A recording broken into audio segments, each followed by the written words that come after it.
Animal Farm by George Orwell. Chapter 1. Mr. Jones, of the Manor Farm, had locked the henhouses for the night, but was too drunk to remember to shut the potholes.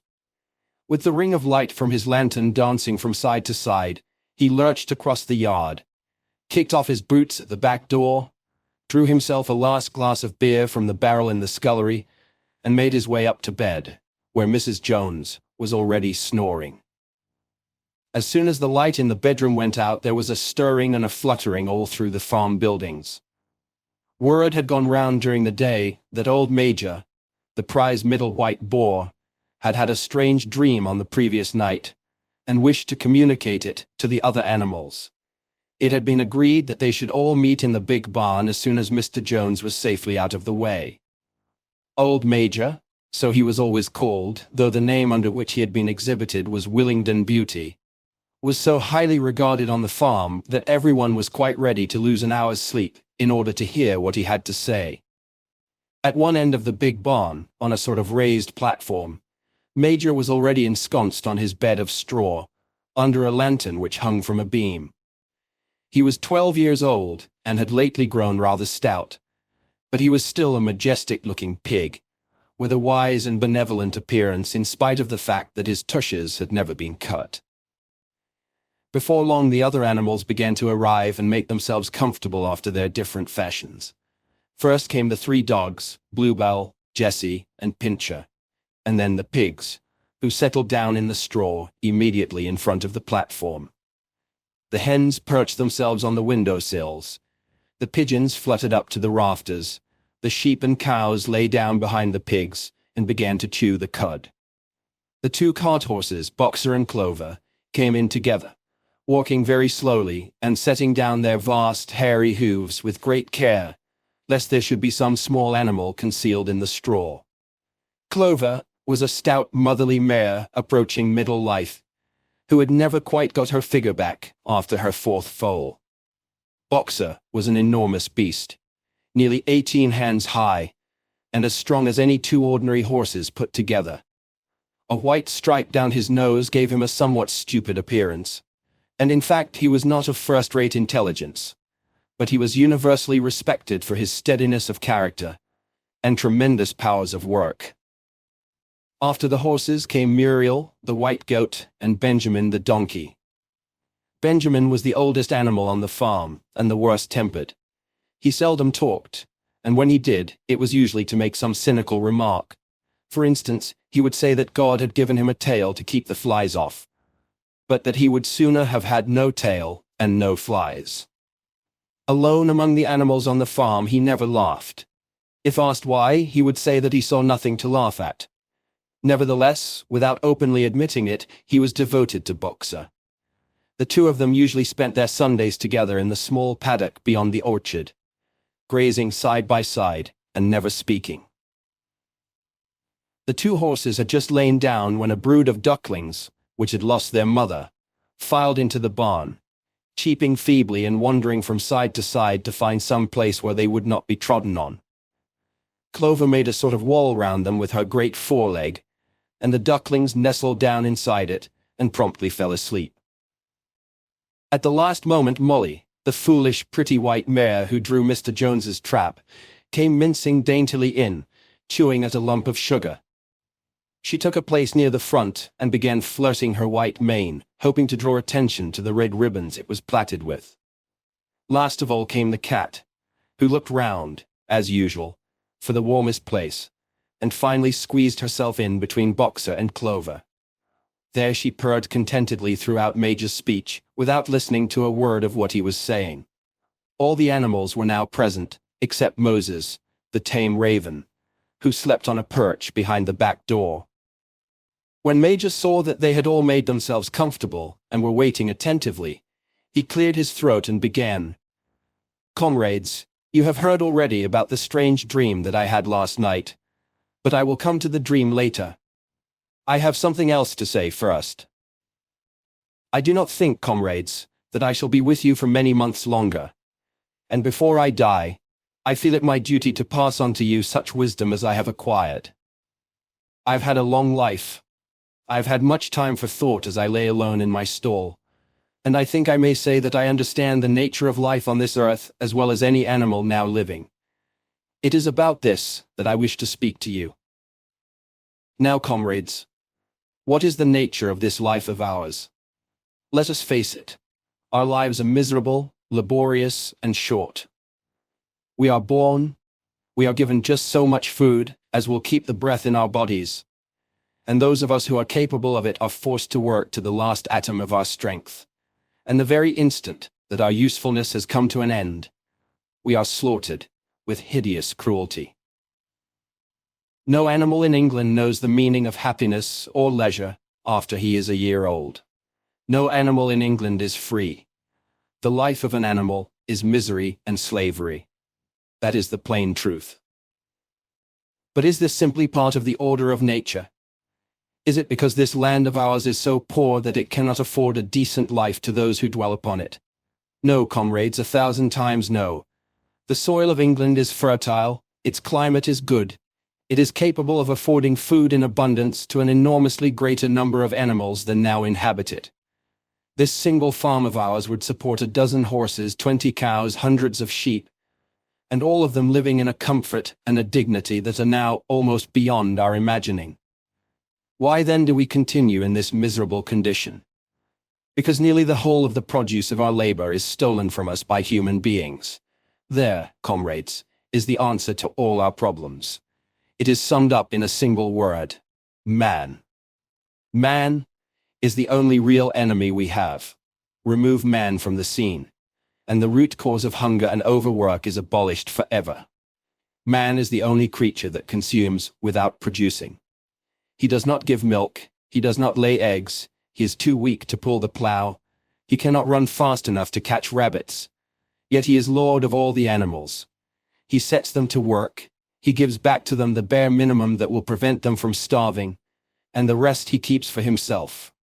Our labor tills the soil, our dung fertilizes it, and yet there is not one of us that owns more than his bare skin. You cows that I see before me, how many thousands of gallons of milk have you given during this last year? And what has happened to that milk, which should have been breeding up sturdy calves? Every drop of it has gone down the throats of our enemies. And you hens, how many eggs have you laid in this last year, and how many of those eggs ever hatched into chickens? The rest have all gone to market to bring in money for Jones and his men. And you, Clover, where are those 4 foals you bore, who should have been the support and pleasure of your old age? Each was sold at a year old. You will never see one of them again. In return for your 4 confinements and all your labor in the fields, what have you ever had except your bare rations and a stall? And even the miserable lives we lead are not allowed to reach their natural span. For myself, I do not grumble, for I am one of the lucky ones. I am 12 years old and have had over 400 children. Such is the natural life of a pig, but no animal escapes the cruel knife in the end. You young porkers who are sitting in front of me, every one of you will scream your lives out at the block within a year. To that horror we all must come, cows, pigs, hens, sheep, everyone. Even the horses and the dogs have no better fate. You boxer, the very day that those great muscles of yours lose their power, Jones will sell you to the knacker, who will cut your throat and bore you down for the foxhounds. As for the dogs, when they grow old and toothless, Jones ties a brick round their necks and drowns them in the nearest pond. Is it not crystal clear then, comrades, that all the evils of this life of ours spring from the tyranny of human beings? Only get rid of man, and the produce of our labor would be our own. Almost overnight, we could become rich and free. What then must we do? Why, work night and day, body and soul, for the overthrow of the human race. That is my message to you, comrades. Rebellion. I do not know when that rebellion will come. It might be in a week or in 100 years. But I know, as surely as I see this straw beneath my feet, that sooner or later, justice will be done. Fix your eyes on that, comrades, throughout the short remainder of your lives. And above all, pass on this message of mine to those who come after you, so that future generations shall carry on the struggle until it is victorious. And remember, comrades, your resolution must never falter. No argument must lead you astray. Never listen when they tell you that man and the animals have a common interest, that the prosperity of the one is the prosperity of the others. It is all lies. Man serves the interests of no creature except himself.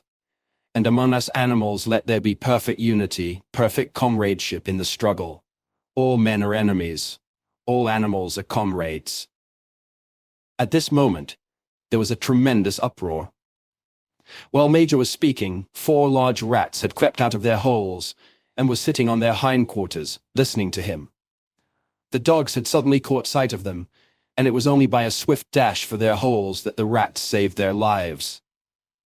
Major raised his trotter for silence. "Comrades," he said, "here is a point that must be settled. The wild creatures, such as rats and rabbits, are they our friends or our enemies? Let us put it to the vote. I propose this question to the meeting. Are rats comrades?" The vote was taken at once, and it was agreed by an overwhelming majority that rats were comrades. There were only 4 dissentients, the 3 dogs, and the cat, who was afterwards discovered to have voted on both sides. Major continued, "I have little more to say. I merely repeat, remember always your duty of enmity towards man and all his ways. Whatever goes upon 2 legs is an enemy. Whatever goes upon 4 legs, or has wings, is a friend. And remember also that in fighting against man, we must not come to resemble him. Even when you have conquered him, do not adopt his vices.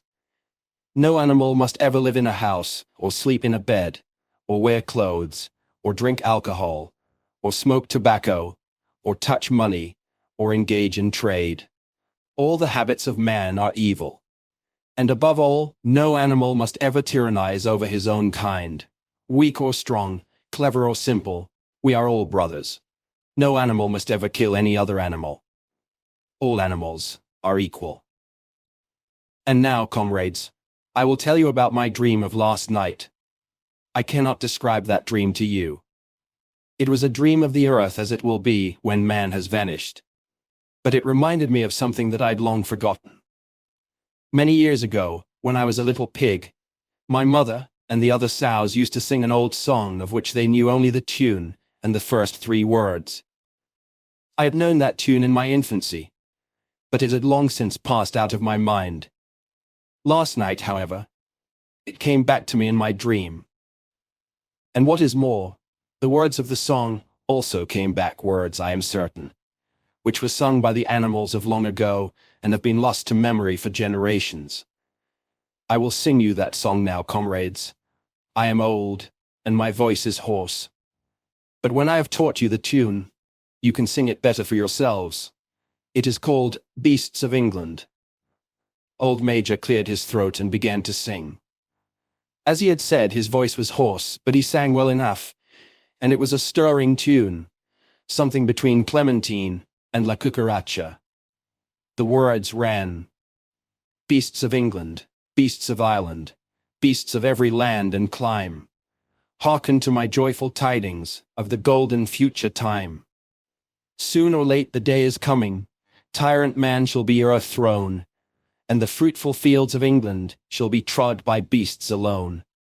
Rings shall vanish from our noses, and the harness from our back, bit and spur shall rust forever. Cruel whips no more shall crack, riches more than mind can picture. Wheat and barley, oats and hay, clover, beans and mangel wurzels, shall be ours upon that day. Bright will shine the fields of England, purer shall its waters be, sweeter yet shall blow its breezes, on the day that sets us free. For that day we all must labor, though we die before it break. Cows and horses, geese and turkeys, all must toil for freedom's sake. Beasts of England, beasts of Ireland, beasts of every land and clime, hearken well and spread my tidings of the golden future time." The singing of this song threw the animals into the wildest excitement. Almost before Major had reached the end, they had begun singing it for themselves. Even the stupidest of them had already picked up the tune and a few of the words, and as for the clever ones, such as the pigs and dogs, they had the entire song by heart within a few minutes. And then, after a few preliminary tries, the whole farm burst out into Beasts of England in tremendous unison. The cows lowed it, the dogs whined it, the sheep bleated it, the horses whinnied it, the ducks quacked it. They were so delighted with the song that they sang it right through 5 times in succession, and might have continued singing it all night if they had not been interrupted. Unfortunately, the uproar awoke Mr. Jones, who sprang out of bed, making sure that there was a fox in the yard. He seized the gun which always stood in a corner of his bedroom, and let fly a charge of No. 6 shot into the darkness. The pellets buried themselves in the wall of the barn, and the meeting broke up hurriedly. Everyone fled to his own sleeping place. The birds jumped onto their perches, the animals settled down in the straw, and the whole farm was asleep in a moment. Chapter 2. 3 nights later, old Major died peacefully in his sleep. His body was buried at the foot of the orchard. This was early in March. During the next 3 months, there was much secret activity. Major's speech had given to the more intelligent animals on the farm a completely new outlook on life. They did not know when the rebellion predicted by Major would take place. They had no reason for thinking that it would be within their own lifetime. But they saw clearly that it was their duty to prepare for it. The work of teaching and organizing the others fell naturally upon the pigs, who were generally recognized as being the cleverest of the animals.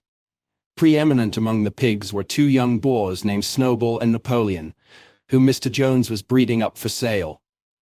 Napoleon was a large, rather fierce-looking Berkshire boar, the only Berkshire on the farm, not much of a talker but with a reputation for getting his own way. Snowball was a more vivacious pig than Napoleon, quicker in speech and more inventive, but was not considered to have the same depth of character. All the other male pigs on the farm were porkers. The best known among them was a small fat pig named Squealer, with very round cheeks, twinkling eyes, nimble movements, and a shrill voice. He was a brilliant talker, and when he was arguing some difficult point, he had a way of skipping from side to side and whisking his tail which was somehow very persuasive. The others said of Squealer that he could turn black into white. These 3 had elaborated old Major's teachings into a complete system of thought, to which they gave the name of animalism. Several nights a week, after Mr. Jones was asleep, they held secret meetings in the barn and expounded the principles of animalism to the others. At the beginning they met with much stupidity and apathy. Some of the animals talked of the duty of loyalty to Mr. Jones, whom they referred to as Master, or made elementary remarks such as "Mr. Jones feeds us. If he were gone, we should starve to death." Others asked such questions as, "Why should we care what happens after we are dead?" Or, "If this rebellion is to happen anyway, what difference does it make whether we work for it or not?" And the pigs had great difficulty in making them see that this was contrary to the spirit of animalism. The stupidest questions of all were asked by Molly, the white mare. The very first question she asked Snowball was, "Will there still be sugar after the rebellion?" "No," said Snowball firmly. "We have no means of making sugar on this farm. Besides, you do not need sugar. You will have all the oats and hay you want." "And shall I still be allowed to wear ribbons in my mane?" asked Molly. "Comrade," said Snowball, "those ribbons that you are so devoted to are the badge of slavery. Can you not understand that liberty is worth more than ribbons?" Molly agreed, but she did not sound very convinced. The pigs had an even harder struggle to counteract the lies put about by Moses, the tame raven. Moses, who was Mr. Jones's especial pet, was a spy and a tale-bearer, but he was also a clever talker. He claimed to know of the existence of a mysterious country called Sugar Candy Mountain, to which all animals went when they died. It was situated somewhere up in the sky, a little distance beyond the clouds, Moses said. In Sugar Candy Mountain, it was Sunday 7 days a week. Clover was in season all the year round, and lump sugar and linseed cake grew on the hedges. The animals hated Moses because he told tales and did no work, but some of them believed in Sugar Candy Mountain, and the pigs had to argue very hard to persuade them that there was no such place. Their most faithful disciples were the two cart horses, Boxer and Clover. These two had great difficulty in thinking anything out for themselves, but having once accepted the pigs as their teachers, they absorbed everything that they were told, and passed it on to the other animals by simple arguments. They were unfailing in their attendance at the secret meetings in the barn, and led the singing of Beasts of England, with which the meetings always ended. Now, as it turned out, the rebellion was achieved much earlier and more easily than anyone had expected. In past years, Mr. Jones, although a hard master, had been a capable farmer, but of late he had fallen on evil days. He had become much disheartened after losing money in a lawsuit, and had taken to drinking more than was good for him. For whole days at a time he would lounge in his Windsor chair in the kitchen, reading the newspapers, drinking, and occasionally feeding Moses on crusts of bread soaked in beer. His men were idle and dishonest. The fields were full of weeds, the buildings wanted roofing, the hedges were neglected, and the animals were underfed. June came, and the hay was almost ready for cutting. On Midsummer's Eve, which was a Saturday, Mr. Jones went into Willingdon, and got so drunk at the Red Lion that he did not come back till midday on Sunday. The men had milked the cows in the early morning, and then had gone out rabbiting, without bothering to feed the animals. When Mr. Jones got back, he immediately went to sleep on the drawing-room sofa with the news of the world over his face, so that when evening came, the animals were still unfed. At last they could stand it no longer. One of the cows broke in the door of the store shed with her horn, and all the animals began to help themselves from the bins. It was just then that Mr. Jones woke up. The next moment he and his 4 men were in the store shed, with whips in their hands, lashing out in all directions. This was more than the hungry animals could bear. With one accord, though nothing of the kind had been planned beforehand, they flung themselves upon their tormentors. Jones and his men suddenly found themselves being butted and kicked from all sides. The situation was quite out of their control. They had never seen animals behave like this before, and this sudden uprising of creatures who they were used to thrashing and maltreating just as they chose, frightened them almost out of their wits. After only a moment or two, they gave up trying to defend themselves and took to their heels. A minute later, all 5 of them were in full flight down the cart track that led to the main road, with the animals pursuing them in triumph. Mrs. Jones looked out of the bedroom window, saw what was happening, hurriedly flung a few possessions into a carpet bag, and slipped out of the farm by another way. Moses sprang off his perch and flapped after her, croaking loudly.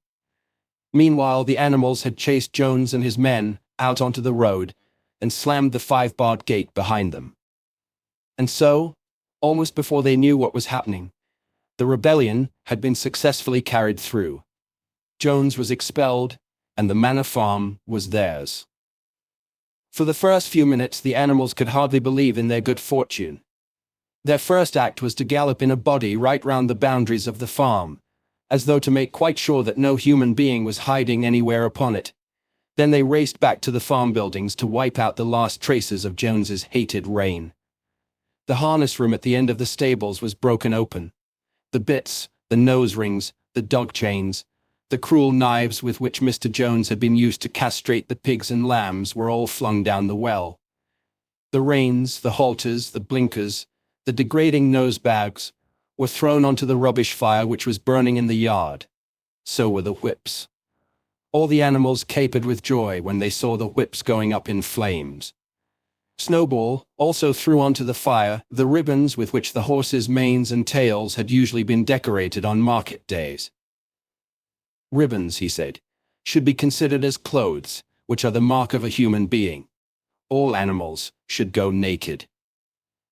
When Boxer heard this, he fetched the small straw hat which he wore in summer to keep the flies out of his ears, and flung it onto the fire with the rest. In a very little while, the animals had destroyed everything that reminded them of Mr. Jones. Napoleon then led them back to the store shed and served out a double ration of corn to everybody, with 2 biscuits for each dog. Then they sang Beasts of England from end to end 7 times running, and after that they settled down for the night, and slept as they had never slept before. But they woke at dawn, as usual, and suddenly remembering the glorious thing that had happened, they all raced out into the pasture together. A little way down the pasture there was a knoll that commanded a view of most of the farm. The animals rushed to the top of it and gazed round them in the clear morning light. Yes, it was theirs. Everything that they could see was theirs. In the ecstasy of that thought, they gamboled round and round. They hurled themselves into the air in great leaps of excitement. They rolled in the dew, they cropped mouthfuls of the sweet summer grass. They kicked up clods of the black earth and snuffed its rich scent. Then they made a tour of inspection of the whole farm, and surveyed, with speechless admiration, the ploughland, the hayfield, the orchard, the pool, the spinney. It was as though they had never seen these things before, and even now they could hardly believe that it was all their own. Then they filed back to the farm buildings and halted in silence outside the door of the farmhouse. That was theirs too, but they were frightened to go inside. After a moment, however, Snowball and Napoleon butted the door open with their shoulders, and the animals entered in single file, walking with the utmost care, for fear of disturbing anything. They tiptoed from room to room, afraid to speak above a whisper, and gazing with a kind of awe at the unbelievable luxury, at the beds with their feather mattresses, the looking-glasses, the horsehair sofa, the Brussels carpet, the lithograph of Queen Victoria over the drawing-room mantelpiece. They were just coming down the stairs when Molly was discovered to be missing. Going back, the others found that she had remained behind, in the best bedroom. She'd taken a piece of blue ribbon from Mrs. Jones's dressing table, and was holding it against her shoulder, and admiring herself in the glass in a very foolish manner. The others reproached her sharply, and they went outside. Some hams hanging in the kitchen were taken out for burial, and the barrel of beer in the scullery was stove in with a kick from Box's hoof. Otherwise nothing in the house was touched. A unanimous resolution was passed on the spot that the farmhouse should be preserved as a museum. All were agreed that no animal must ever live there. The animals had their breakfast, and then Snowball and Napoleon called them together again.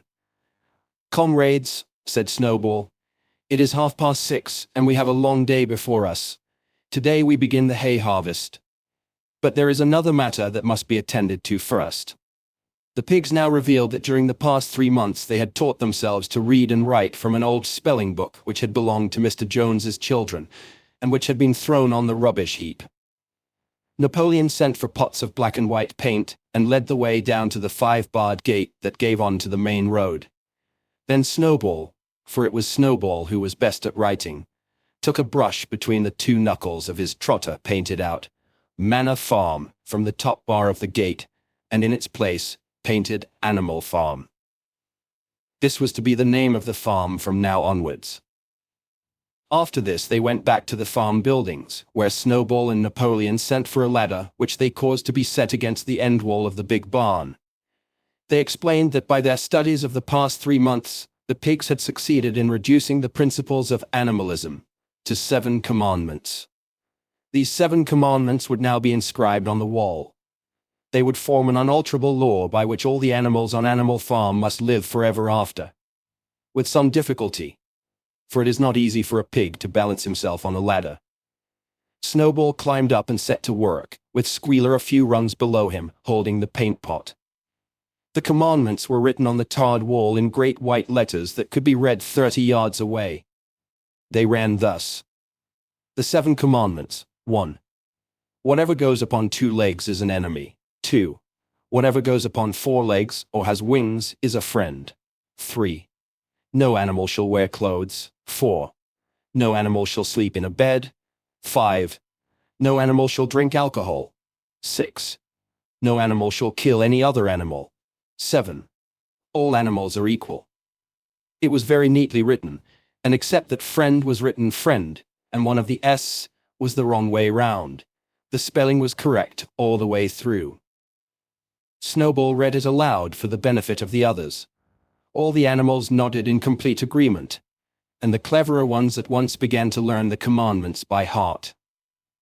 "Now, comrades," cried Snowball, throwing down the paintbrush, "to the hayfield. Let us make it a point of honor to get in the harvest more quickly than Jones and his men could do." But at this moment, the 3 cows, who had seemed uneasy for some time past, set up a loud lowing. They had not been milked for 24 hours, and their udders were almost bursting. After a little thought, the pigs sent for buckets and milked the cows fairly successfully, their trotters being well adapted to this task. Soon there were 5 buckets of frothing, creamy milk, at which many of the animals looked with considerable interest. "What is going to happen to all that milk?" said someone. "Jones used sometimes to mix some of it in our mash," said one of the hens. "Never mind the milk, comrades," cried Napoleon, placing himself in front of the buckets. "That will be attended to. The harvest is more important. Comrade Snowball will lead the way. I shall follow in a few minutes. Forward, comrades. The hay is waiting." So the animals trooped down to the hayfield to begin the harvest. And when they came back in the evening, it was noticed that the milk had disappeared. Chapter 3. How they toiled and sweated to get the hay in. But their efforts were rewarded, for the harvest was an even bigger success than they had hoped. Sometimes the work was hard. The implements had been designed for human beings and not for animals, and it was a great drawback that no animal was able to use any tool that involved standing on his hind legs. But the pigs were so clever that they could think of a way round every difficulty. As for the horses, they knew every inch of the field, and in fact understood the business of mowing and raking far better than Jones and his men had ever done. The pigs did not actually work, but directed and supervised the others. With their superior knowledge, it was natural that they should assume the leadership. Boxer and Clover would harness themselves to the cutter or the horse rake. No bits or reins were needed in these days, of course, and tramp steadily round and round the field with a pig walking behind and calling out "Gee up, comrade," or "Woe back, comrade," as the case might be. And every animal, down to the humblest, worked at turning the hay and gathering it. Even the ducks and hens toiled to and fro all day in the sun, carrying tiny wisps of hay in their beaks. In the end, they finished the harvest in 2 days, less time than it had usually taken Jones and his men. Moreover, it was the biggest harvest that the farm had ever seen. There was no wastage whatever. The hens and ducks with their sharp eyes had gathered up the very last stalk, and not an animal on the farm had stolen so much as a mouthful. All through that summer, the work of the farm went like clockwork. The animals were happy as they had never conceived it possible to be. Every mouthful of food was an acute, positive pleasure, now that it was truly their own food, produced by themselves and for themselves, not doled out to them by a grudging master. With the worthless, parasitical human beings gone, there was more for everyone to eat. There was more leisure too, inexperienced though the animals were. They met with many difficulties. For instance, later in the year, when they harvested the corn, they had to tread it out in the ancient style and blow away the chaff with their breath, since the farm possessed no threshing machine. But the pigs, with their cleverness, and Boxer with his tremendous muscles, always pulled them through. Boxer was the admiration of everybody. He had been a hard worker even in Jones's time, but now he seemed more like 3 horses than 1. There were days when the entire work of the farm seemed to rest on his mighty shoulders. From morning to night he was pushing and pulling, always at the spot where the work was hardest. He had made an arrangement with one of the cockerels to call him in the mornings half an hour earlier than anyone else, and would put in some volunteer labor at whatever seemed to be most needed, before the regular day's work began.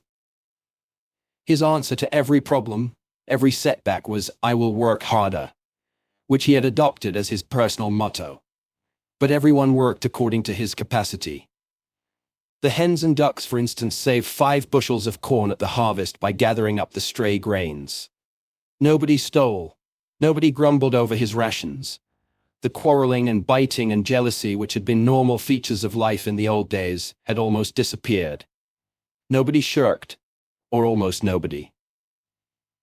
Molly, it was true, was not good at getting up in the mornings, and had a way of leaving work early on the ground that there was a stone in her hoof. And the behavior of the cat was somewhat peculiar. It was soon noticed that when there was work to be done, the cat could never be found. She would vanish for hours on end, and then reappear at meal times, or in the evening after work was over, as though nothing had happened. But she always made such excellent excuses, and purred so affectionately, that it was impossible not to believe in her good intentions. Old Benjamin, the donkey, seemed quite unchanged since the rebellion. He did his work in the same slow, obstinate way as he had done it in Jones's time, never shirking and never volunteering for extra work either. About the rebellion and its results, he would express no opinion. When asked whether he was not happier now that Jones was gone, he would say only, "Donkeys live a long time. None of you has ever seen a dead donkey." And the others had to be content with this cryptic answer. On Sundays there was no work. Breakfast was an hour later than usual. And after breakfast, there was a ceremony which was observed every week without fail. First came the hoisting of the flag. Snowball had found in the harness room an old green tablecloth of Mrs. Jones's, and had painted on it a hoof and a horn in white.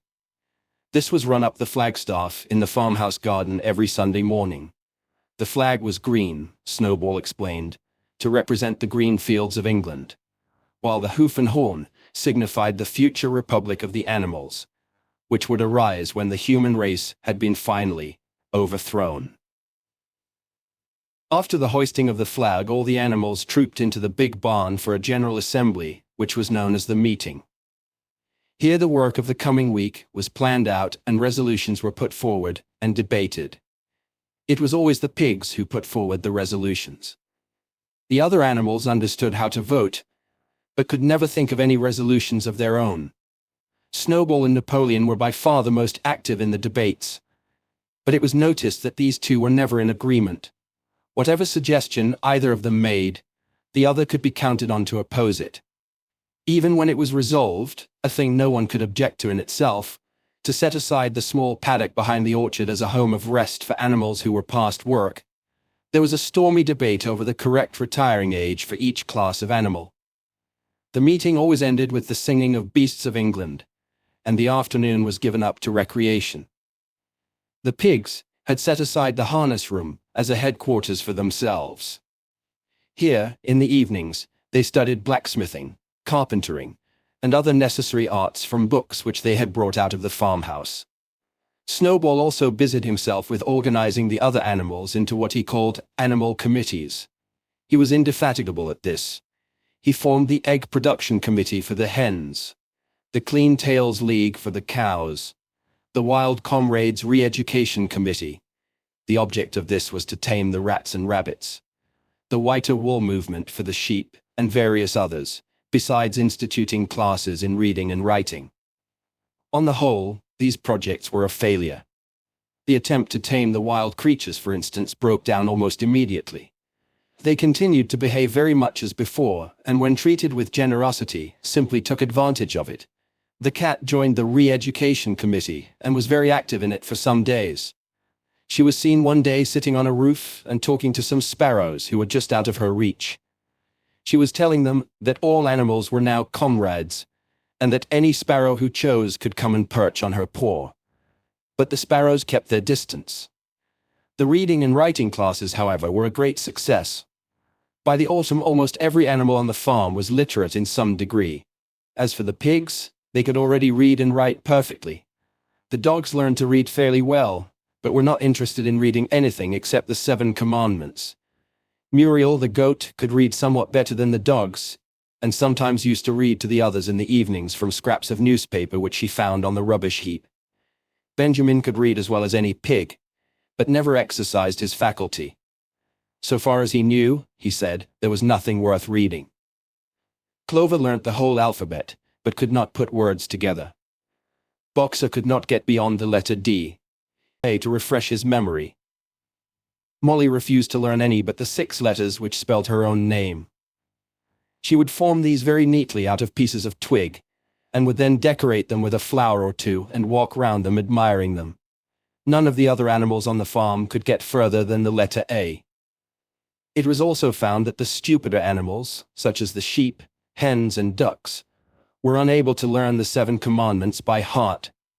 After much thought, Snowball declared that the 7 commandments could in effect be reduced to a single maxim, namely, 4 legs good, 2 legs bad. This, he said, contained the essential principle of animalism. Whoever had thoroughly grasped it would be safe from human influences. The birds at first objected, since it seemed to them that they also had 2 legs. But Snowball proved to them that this was not so. A bird's wing, comrades, he said, is an organ of propulsion and not of manipulation.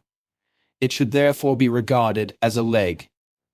The distinguishing mark of man is the hand, the instrument with which he does all his mischief. The birds did not understand Snowball's long words, but they accepted his explanation, and all the humbler animals set to work to learn the new maxim by heart. 4 legs good, 2 legs bad was inscribed on the end wall of the barn, above the 7 commandments and in bigger letters. When they had once got it by heart, the sheep developed a great liking for this maxim, and often as they lay in the field, they would all start bleating, 4 legs good, 2 legs bad, 4 legs good, 2 legs bad, and keep it up for hours on end, never growing tired of it. Napoleon took no interest in Snowball's committees. He said that the education of the young was more important than anything that could be done for those who were already grown up. It happened that Jessie and Bluebell had both whelped soon after the hay harvest, giving birth between them to 9 sturdy puppies. As soon as they were weaned, Napoleon took them away from their mothers, saying that he would make himself responsible for their education. He took them up into a loft which could only be reached by a ladder from the harness room, and there kept them in such seclusion that the rest of the farm soon forgot their existence.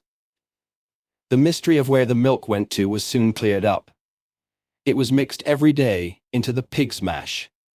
The early apples were now ripening, and the grass of the orchard was littered with windfalls.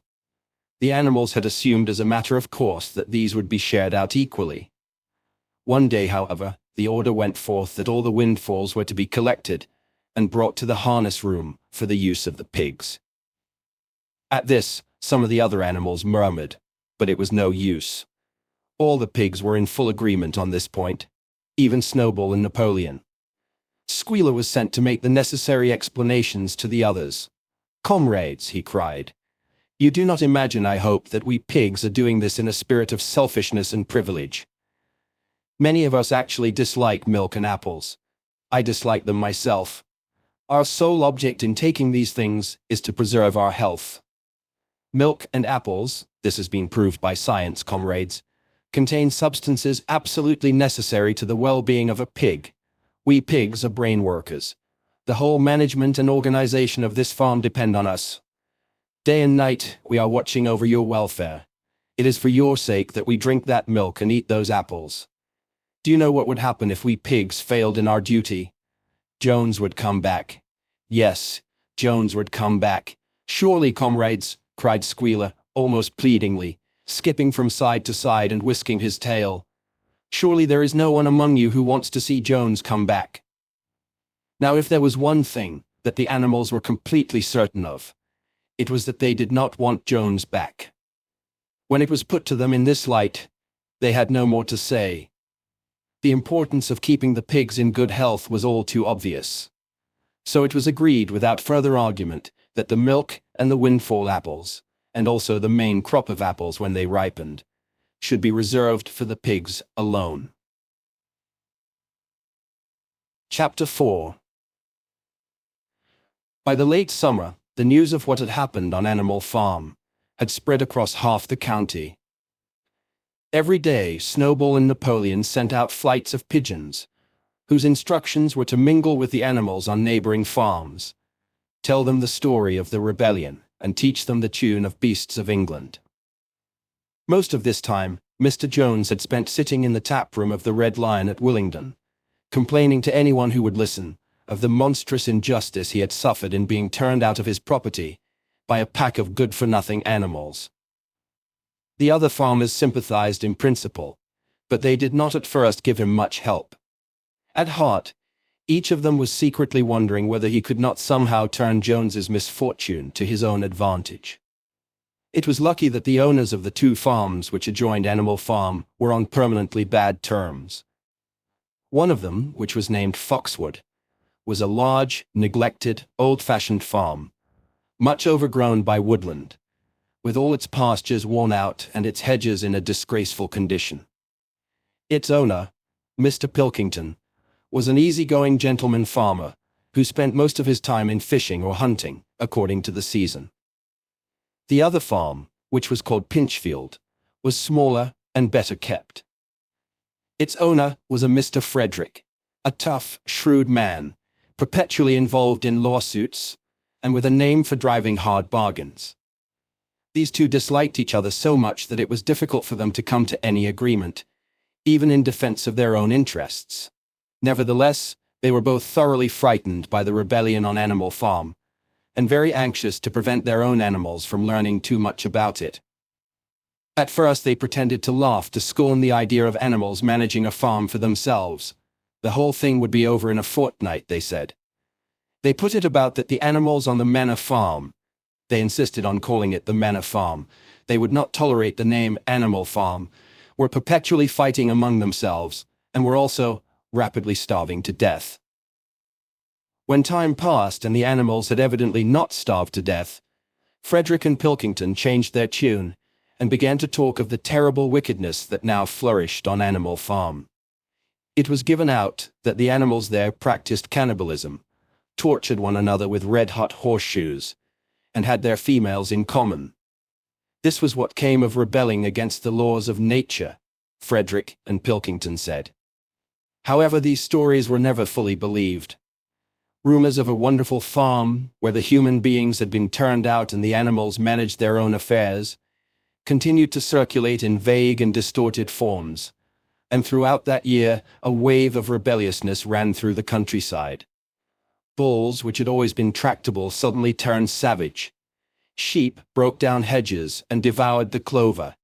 Cows kicked the pail over. Hunters refused their fences and shot their riders onto the other side. Above all, the tune and even the words of "Beasts of England" were known everywhere. It had spread with astonishing speed. The human beings could not contain their rage when they heard this song, though they pretended to think it merely ridiculous. They could not understand, they said, how even animals could bring themselves to sing such contemptible rubbish. Any animal caught singing it was given a flogging on the spot. And yet the song was irrepressible. The blackbirds whistled it in the hedges, the pigeons cooed it in the elms.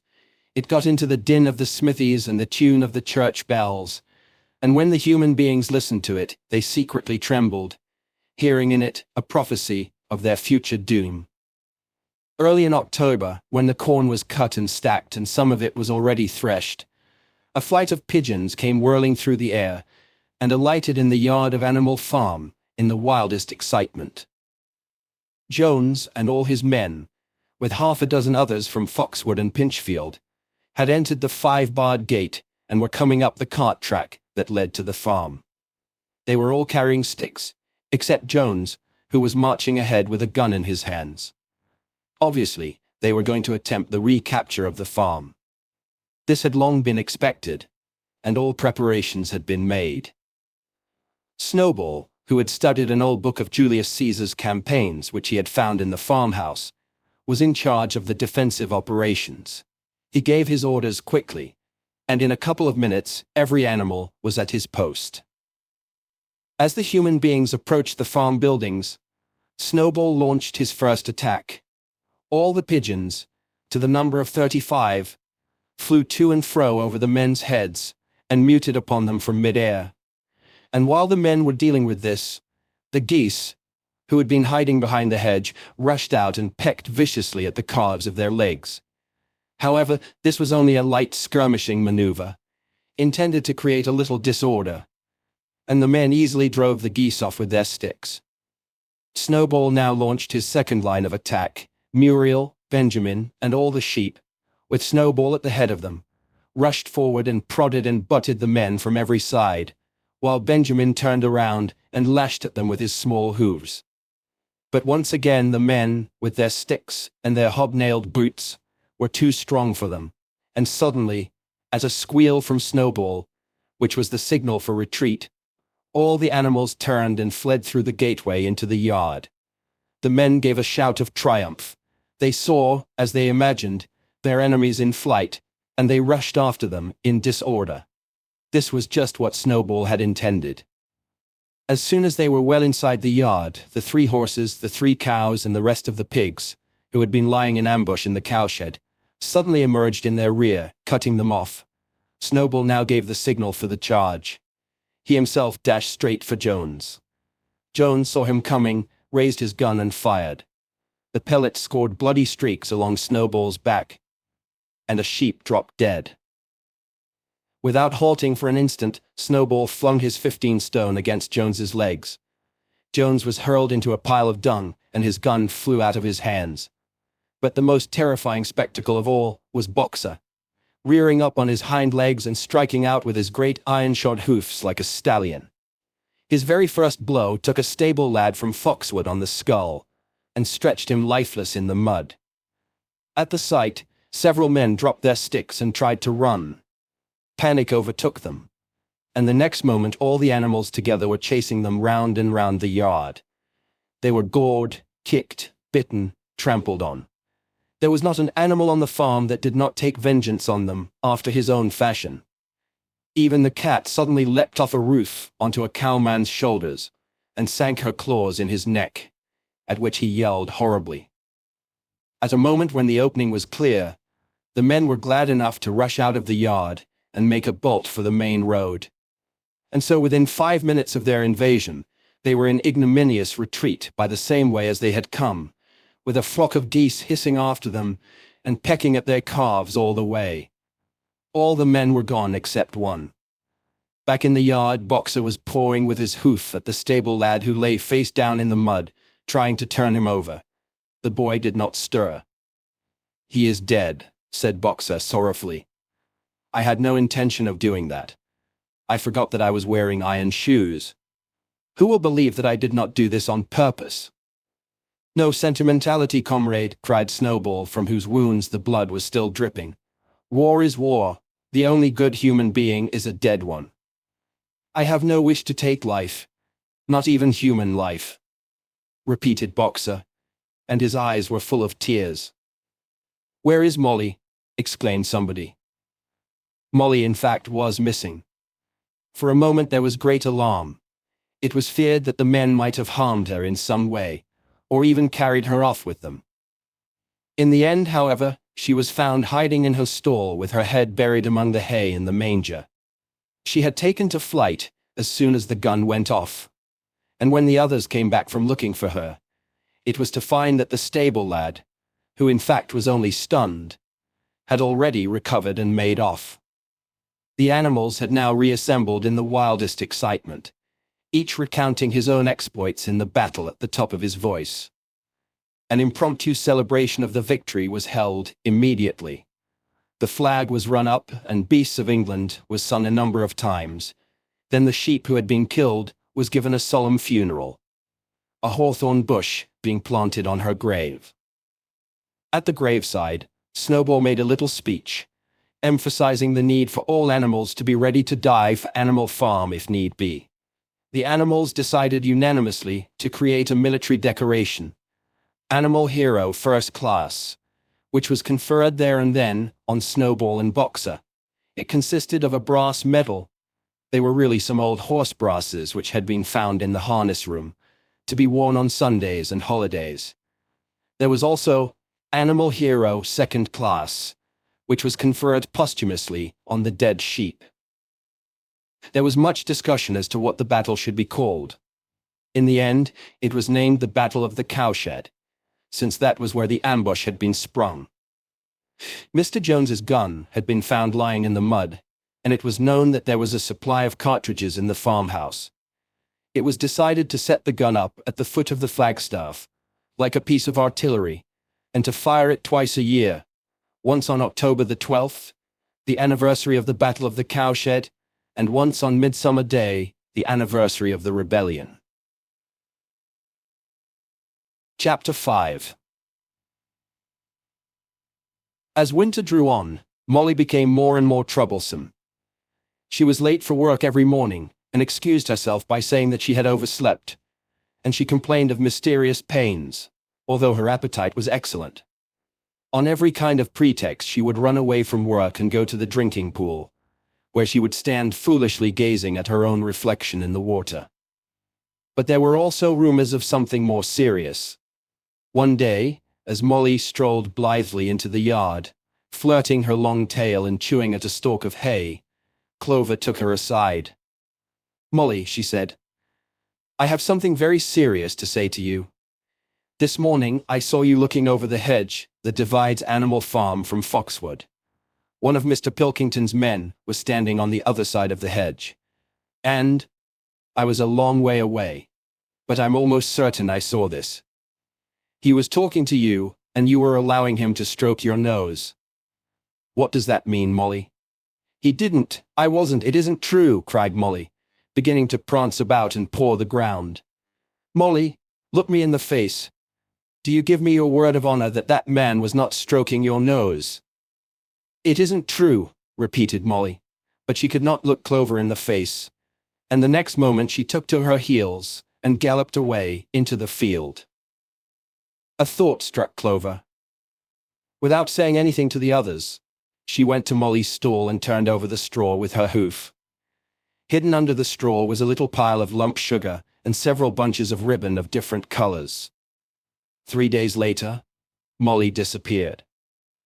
For some weeks, nothing was known of her whereabouts. Then the pigeons reported that they had seen her on the other side of Willingdon. She was between the shafts of a smart dog-cart painted red and black which was standing outside a public house. A fat, red-faced man in check breeches and gaiters, who looked like a publican, was stroking her nose and feeding her with sugar. Her coat was newly clipped and she wore a scarlet ribbon round her forelock. She appeared to be enjoying herself, so the pigeons said. None of the animals ever mentioned Molly again. In January there came bitterly hard weather. The earth was like iron, and nothing could be done in the fields. Many meetings were held in the big barn, and the pigs occupied themselves with planning out the work of the coming season. It had come to be accepted that the pigs, who were manifestly cleverer than the other animals, should decide all questions of farm policy, though their decisions had to be ratified by a majority vote. This arrangement would have worked well enough if it had not been for the disputes between Snowball and Napoleon. These two disagreed at every point where disagreement was possible. If one of them suggested sowing a bigger acreage with barley, the other was certain to demand a bigger acreage of oats, and if one of them said that such and such a field was just right for cabbages, the other would declare that it was useless for anything except roots. Each had his own following, and there were some violent debates. At the meetings, Snowball often won over the majority by his brilliant speeches, but Napoleon was better at canvassing support for himself in between times.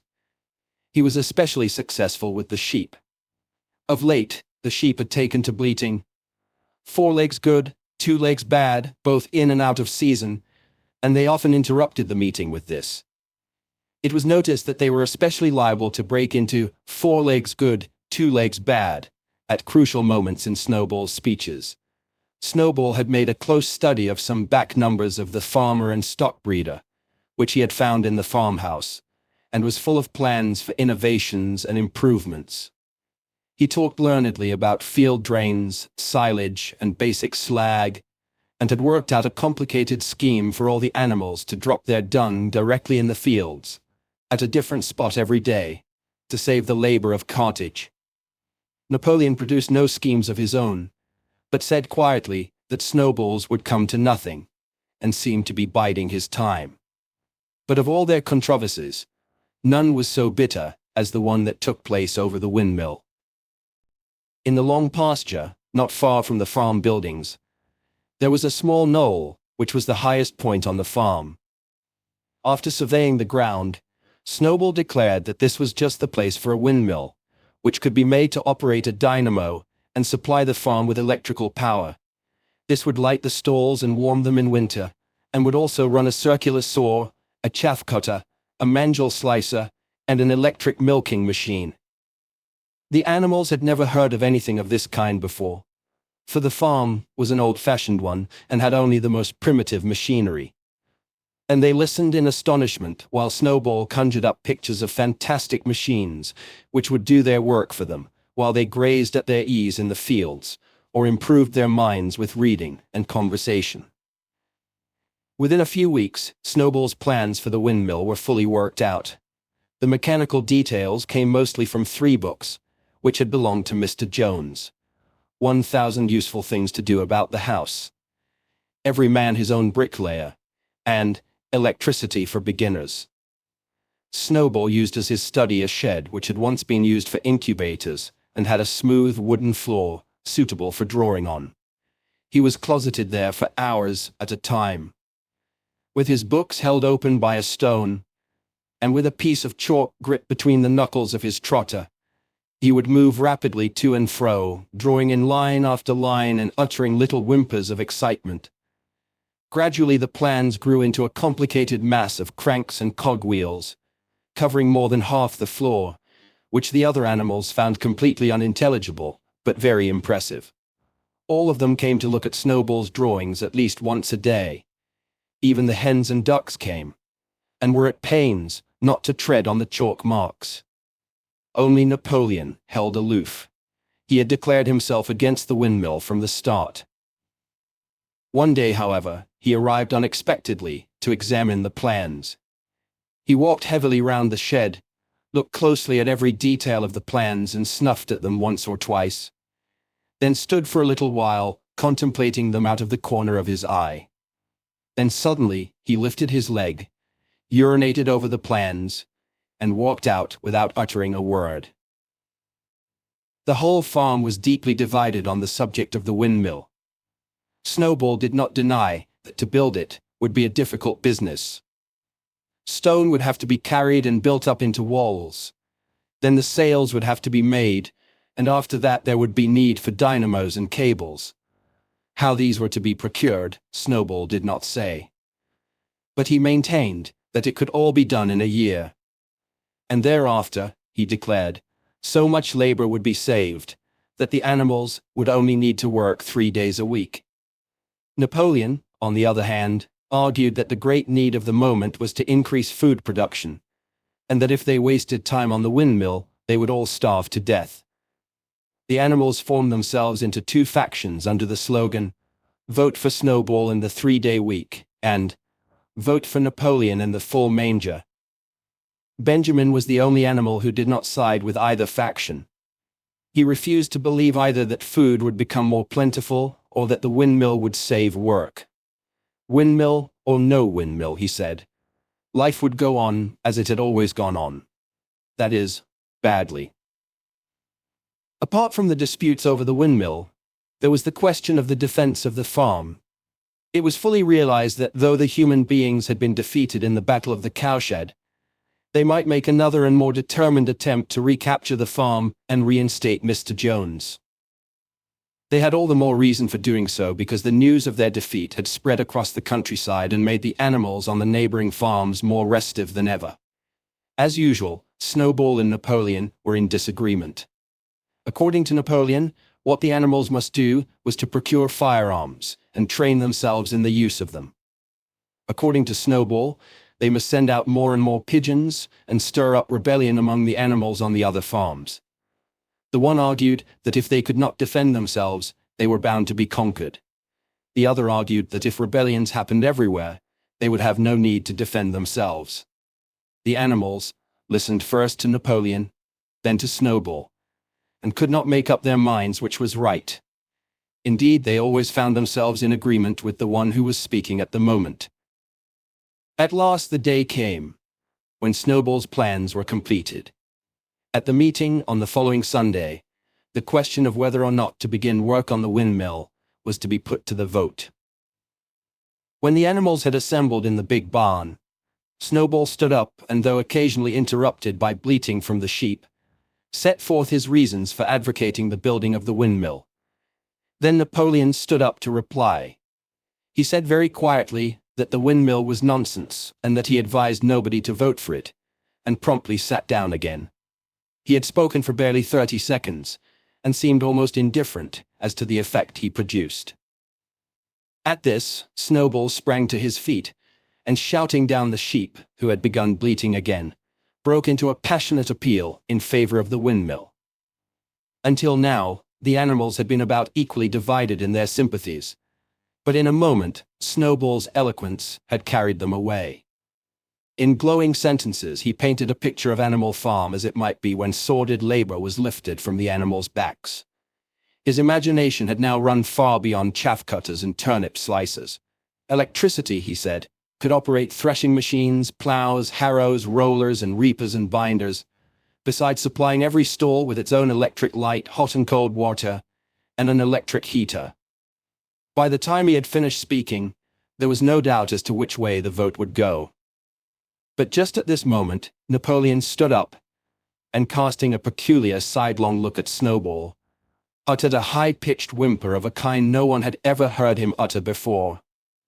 At this, there was a terrible baying sound outside, and 9 enormous dogs wearing brass-studded collars came bounding into the barn.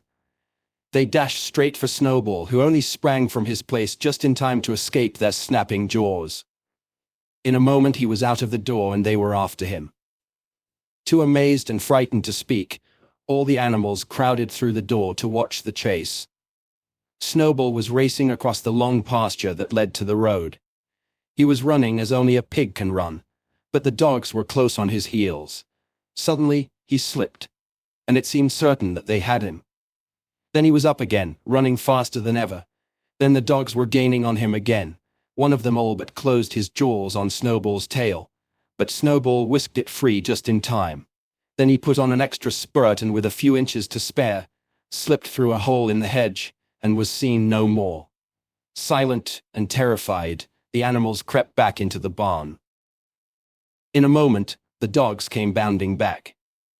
At first no one had been able to imagine where these creatures came from, but the problem was soon solved. They were the puppies, whom Napoleon had taken away from their mothers and reared privately. Though not yet full-grown, they were huge dogs, and as fierce-looking as wolves. They kept close to Napoleon. It was noticed that they wagged their tails to him in the same way as the other dogs had been used to do to Mr. Jones. Napoleon, with the dogs following him, now mounted onto the raised portion of the floor where Major had previously stood to deliver his speech. He announced that, from now on, the Sunday morning meetings would come to an end. They were unnecessary, he said, and wasted time. In future, all questions relating to the working of the farm would be settled by a special committee of pigs, presided over by himself. These would meet in private, and afterwards communicate their decisions to the others. The animals would still assemble on Sunday mornings to salute the flag, sing Beasts of England, and receive their orders for the week. But there would be no more debates. In spite of the shock that Snowball's expulsion had given them, the animals were dismayed by this announcement. Several of them would have protested if they could have found the right arguments. Even Boxer was vaguely troubled. He set his ears back, shook his forelock several times and tried hard to marshal his thoughts, but in the end he could not think of anything to say. Some of the pigs themselves, however, were more articulate. 4 young porkers in the front row uttered shrill squeals of disapproval, and all 4 of them sprang to their feet and began speaking at once. But suddenly the dogs sitting round Napoleon let out deep, menacing growls, and the pigs fell silent and sat down again. Then the sheep broke out into a tremendous bleating of 4 legs good, 2 legs bad, which went on for nearly a quarter of an hour, and put an end to any chance of discussion. Afterwards, Squealer was sent round the farm to explain the new arrangement to the others. "Comrades," he said, "I trust that every animal here appreciates the sacrifice that Comrade Napoleon has made in taking this extra labor upon himself. Do not imagine, comrades, that leadership is a pleasure. On the contrary, it is a deep and heavy responsibility. No one believes more firmly than Comrade Napoleon that all animals are equal. He would be only too happy to let you make your decisions for yourselves. But sometimes you might make the wrong decisions, comrades, and then where should we be? Suppose you had decided to follow Snowball, with his moonshine of windmills. Snowball, who, as we now know, was no better than a criminal. He fought bravely at the Battle of the Cowshed, said somebody. Bravery is not enough, said Squealer. Loyalty and obedience are more important. And as to the Battle of the Cowshed, I believe the time will come when we shall find that Snowball's part in it was much exaggerated. Discipline, comrades, iron discipline. That is the watchword for today. One false step and our enemies would be upon us. Surely, comrades, you do not want Jones back? Once again, this argument was unanswerable. Certainly the animals did not want Jones back. If the holding of debates on Sunday mornings was liable to bring him back, then the debates must stop. Boxer, who had now had time to think things over, voiced the general feeling by saying, "If Comrade Napoleon says it, it must be right." And from then on he adopted the maxim, "Napoleon is always right," in addition to his private motto of, "I will work harder." By this time, the weather had broken, and the spring ploughing had begun. The shed where Snowball had drawn his plans of the windmill had been shut up, and it was assumed that the plans had been rubbed off the floor. Every Sunday morning, at 10 o'clock, the animals assembled in the big barn to receive their orders for the week. The skull of old Major, now clean of flesh, had been disinterred from the orchard and set up on a stump at the foot of the flagstaff, beside the gun. After the hoisting of the flag, the animals were required to file past the skull in a reverent manner before entering the barn. Nowadays they did not sit all together, as they had done in the past. Napoleon, with Squealer and another pig named Minimus, who had a remarkable gift for composing songs and poems, sat on the front of the raised platform, with the 9 young dogs forming a semicircle round them, and the other pigs sitting behind. The rest of the animals sat facing them in the main body of the barn. Napoleon read out the orders for the week in a gruff, soldierly style, and after a single singing of Beasts of England, all the animals dispersed. On the 3rd Sunday, after Snowball's expulsion, the animals were somewhat surprised to hear Napoleon announce that the windmill was to be built after all. He did not give any reason for having changed his mind, but merely warned the animals that this extra task would mean very hard work. It might even be necessary to reduce their rations. The plans, however, had all been prepared, down to the last detail. A special committee of pigs had been at work upon them for the past 3 weeks. The building of the windmill, with various other improvements, was expected to take 2 years. That evening, Squealer explained privately to the other animals that Napoleon had never in reality been opposed to the windmill. On the contrary, it was he who had advocated it in the beginning, and the plan which Snowball had drawn on the floor of the incubator shed had actually been stolen from among Napoleon's papers. The windmill was, in fact, Napoleon's own creation. Why then, asked somebody, had he spoken so strongly against it? Here, Squealer looked very sly. That, he said, was Comrade Napoleon's cunning. He had seemed to oppose the windmill, simply as a maneuver to get rid of Snowball, who was a dangerous character and a bad influence. Now that Snowball was out of the way, the plan could go forward without his interference. This, said Squealer, was something called tactics. He repeated a number of times, "Tactics, comrades, tactics," skipping round and whisking his tail with a merry laugh. The animals were not certain what the word meant, but Squealer spoke so persuasively, and the 3 dogs who happened to be with him growled so threateningly, that they accepted his explanation without further questions. Chapter 6. All that year the animals worked like slaves. But they were happy in their work. They grudged no effort or sacrifice, well aware that everything that they did was for the benefit of themselves and those of their kind who would come after them. and not for a pack of idle, thieving human beings. Throughout the spring and summer they worked a 60-hour week, and in August Napoleon announced that there would be work on Sunday afternoons as well. This work was strictly voluntary, but any animal who absented himself from it would have his rations reduced by half. Even so, it was found necessary to leave certain tasks undone. The harvest was a little less successful than in the previous year, and 2 fields which should have been sown with roots in the early summer were not sown because the ploughing had not been completed early enough. It was possible to foresee that the coming winter would be a hard one. The windmill presented unexpected difficulties. There was a good quarry of limestone on the farm, and plenty of sand and cement had been found in one of the outhouses, so that all the materials for building were at hand. But the problem the animals could not at first solve was how to break up the stone into pieces of suitable size. There seemed no way of doing this except with picks and crowbars, which no animal could use, because no animal could stand on his hind legs. Only after weeks of vain effort did the right idea occur to somebody, namely, to utilize the force of gravity. Huge boulders, far too big to be used as they were lying all over the bed of the quarry.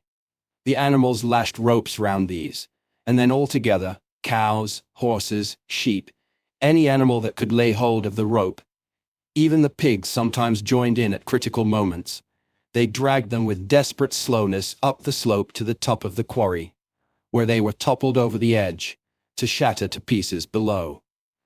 Transporting the stone when it was once broken was comparatively simple. The horses carried it off in cartloads, the sheep dragged single blocks, even Muriel and Benjamin yoked themselves into an old governess cart and did their share.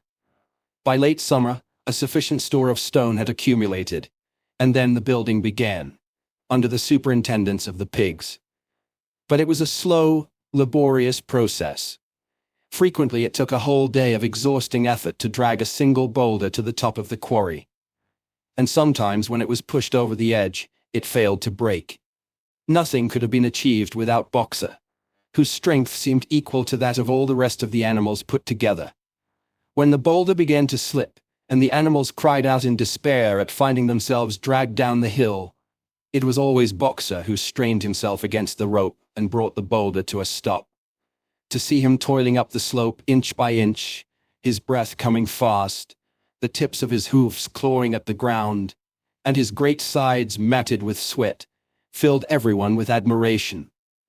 Clover warned him sometimes to be careful not to overstrain himself, but Boxer would never listen to her. His 2 slogans, "I will work harder," and "Napoleon is always right," seemed to him a sufficient answer to all problems. He had made arrangements with the cockerel to call him 3/4 of an hour earlier in the mornings instead of half an hour. And in his spare moments, of which there were not many nowadays, he would go alone to the quarry, collect a load of broken stone, and drag it down to the site of the windmill unassisted. The animals were not badly off throughout that summer, in spite of the hardness of their work. If they had no more food than they had had in Jones's day, at least they did not have less. The advantage of only having to feed themselves, and not having to support 5 extravagant human beings as well, was so great that it would have taken a lot of failures to outweigh it. And in many ways the animal method of doing things was more efficient and saved labor. Such jobs as weeding, for instance, could be done with a thoroughness impossible to human beings.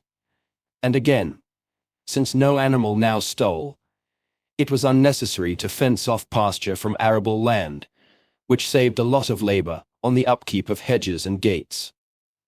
Nevertheless, as the summer wore on, various unforeseen shortages began to make themselves felt.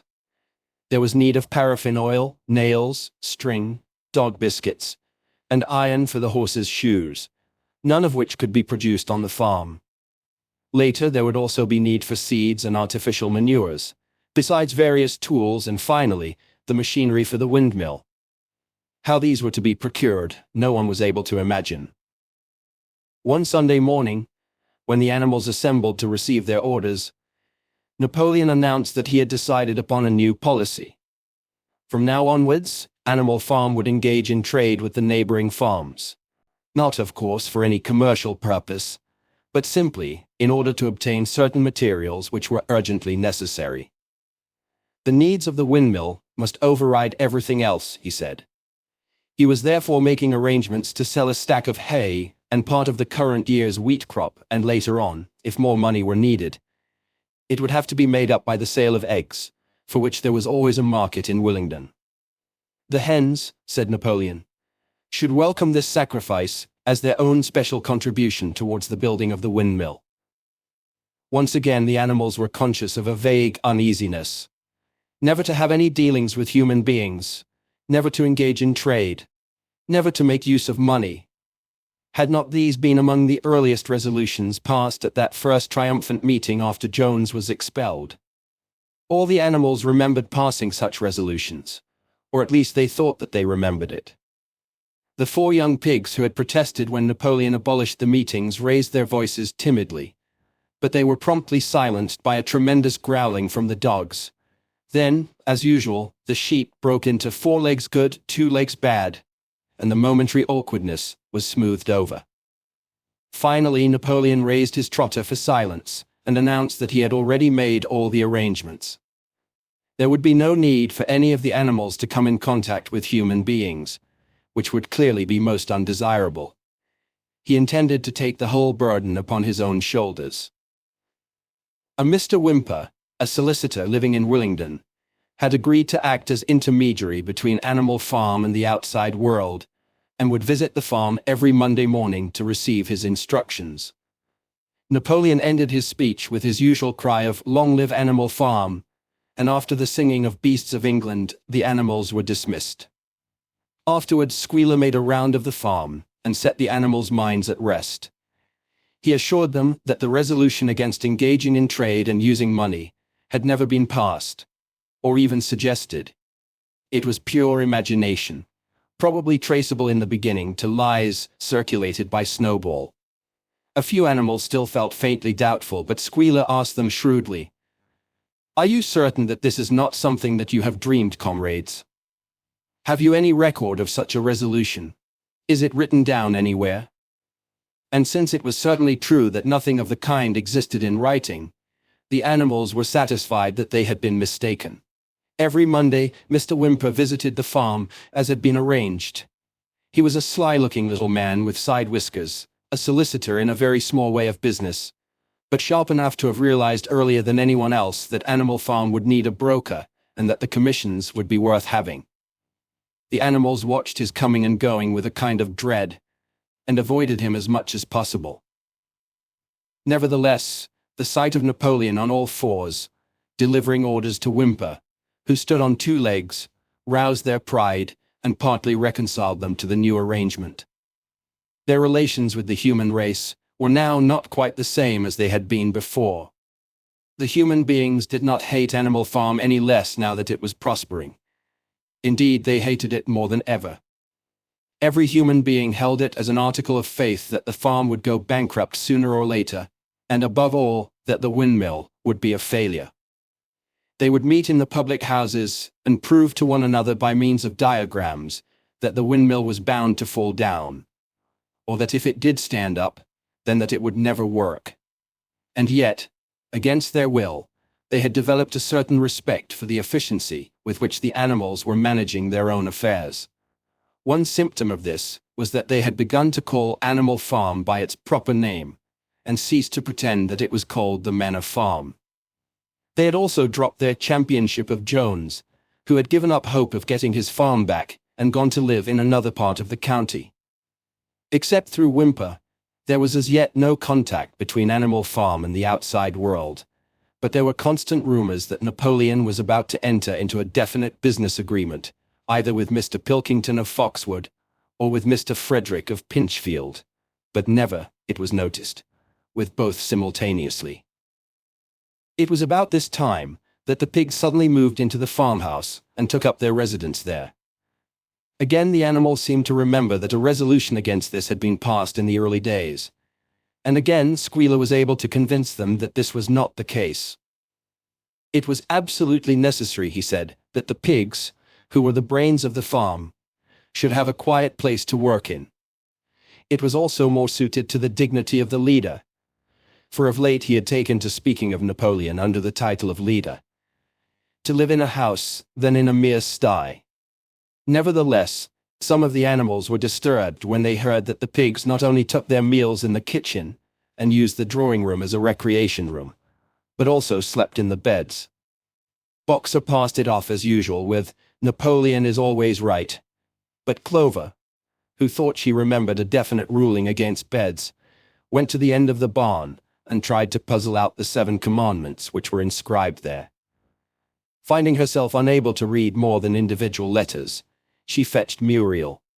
"Muriel," she said, "read me the 4th commandment.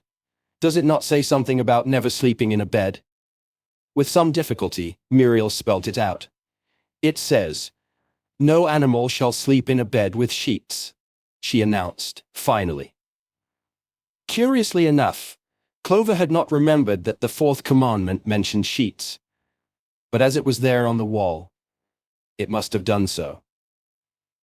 And Squealer, who happened to be passing at this moment, attended by 2 or 3 dogs, was able to put the whole matter in its proper perspective. "Ye have heard then, comrades," he said, "that we pigs now sleep in the beds of the farmhouse? And why not? You did not suppose surely that there was ever a ruling against beds. A bed merely means a place to sleep in. A pile of straw in a stall is a bed, properly regarded. The rule was against sheets, which are a human invention. We have removed the sheets from the farmhouse beds and sleep between blankets. And very comfortable beds they are too. But not more comfortable than we need, I can tell you, comrades, with all the brain work we have to do nowadays. You would not rob us of our repose, would you, comrades? You would not have us too tired to carry out our duties. Surely none of you wishes to see Jones back." The animals reassured him on this point immediately, and no more was said about the pigs sleeping in the farmhouse beds. And when, some days afterwards, it was announced that from now on, the pigs would get up an hour later in the mornings than the other animals, no complaint was made about that either. By the autumn the animals were tired, but happy. They had had a hard year, and after the sale of part of the hay and corn, the stores of food for the winter were none too plentiful. But the windmill compensated for everything. It was almost half built now. After the harvest there was a stretch of clear, dry weather, and the animals toiled harder than ever, thinking it well worth while to plod to and fro all day with blocks of stone, if by doing so they could raise the walls another foot. Boxer would even come out at nights and work for an hour or 2 on his own, by the light of the harvest moon. In their spare moments the animals would walk round and round the half-finished mill, admiring the strength and perpendicularity of its walls, and marveling that they should ever have been able to build anything so imposing. Only old Benjamin refused to grow enthusiastic about the windmill, though, as usual, he would utter nothing beyond the cryptic remark that donkeys live a long time. November came, with raging southwest winds. Building had to stop because it was now too wet to mix the cement. Finally there came a night when the gale was so violent that the farm buildings rocked on their foundations and several tiles were blown off the roof of the barn. The hens woke up squawking with terror because they had all dreamed simultaneously of hearing a gun go off in the distance. In the morning, the animals came out of their stalls to find that the flagstaff had been blown down, and an elm tree at the foot of the orchard had been plucked up like a radish. They had just noticed this, when a cry of despair broke from every animal's throat. A terrible sight had met their eyes. The windmill was in ruins. With one accord they dashed down to the spot. Napoleon, who seldom moved out of a walk, raced ahead of them all. Yes, there it lay, the fruit of all their struggles, leveled to its foundations, the stones they had broken and carried so laboriously scattered all around. Unable at first to speak, they stood gazing mournfully at the litter of fallen stone. Napoleon paced to and fro in silence, occasionally snuffing at the ground. His tail had grown rigid and twitched sharply from side to side, a sign in him of intense mental activity. Suddenly he halted as though his mind were made up. Comrades, he said quietly, do you know who is responsible for this? Do you know the enemy who has come in the night and overthrown our windmill? Snowball, he suddenly roared in a voice of thunder. Snowball has done this thing, in sheer malignity, thinking to set back our plans and avenge himself for his ignominious expulsion. This traitor has crept here under cover of night and destroyed our work of nearly a year. Comrades, here and now I pronounce the death sentence upon Snowball. Animal hero second class. And half a bushel of apples to any animal who brings him to justice. A full bushel to anyone who captures him alive. The animals were shocked beyond measure to learn that even Snowball could be guilty of such an action. There was a cry of indignation, and everyone began thinking out ways of catching Snowball if he should ever come back. Almost immediately the footprints of a pig were discovered in the grass, at a little distance from the knoll. They could only be traced for a few yards, but appeared to lead to a hole in the hedge. Napoleon snuffed deeply at them and pronounced them to be Snowballs. He gave it as his opinion that Snowball had probably come from the direction of Foxwood Farm. No more delays, comrades, cried Napoleon when the footprints had been examined. There is work to be done. This very morning we begin rebuilding the windmill. And we will build all through the winter, rain or shine. We will teach this miserable traitor that he cannot undo our work so easily.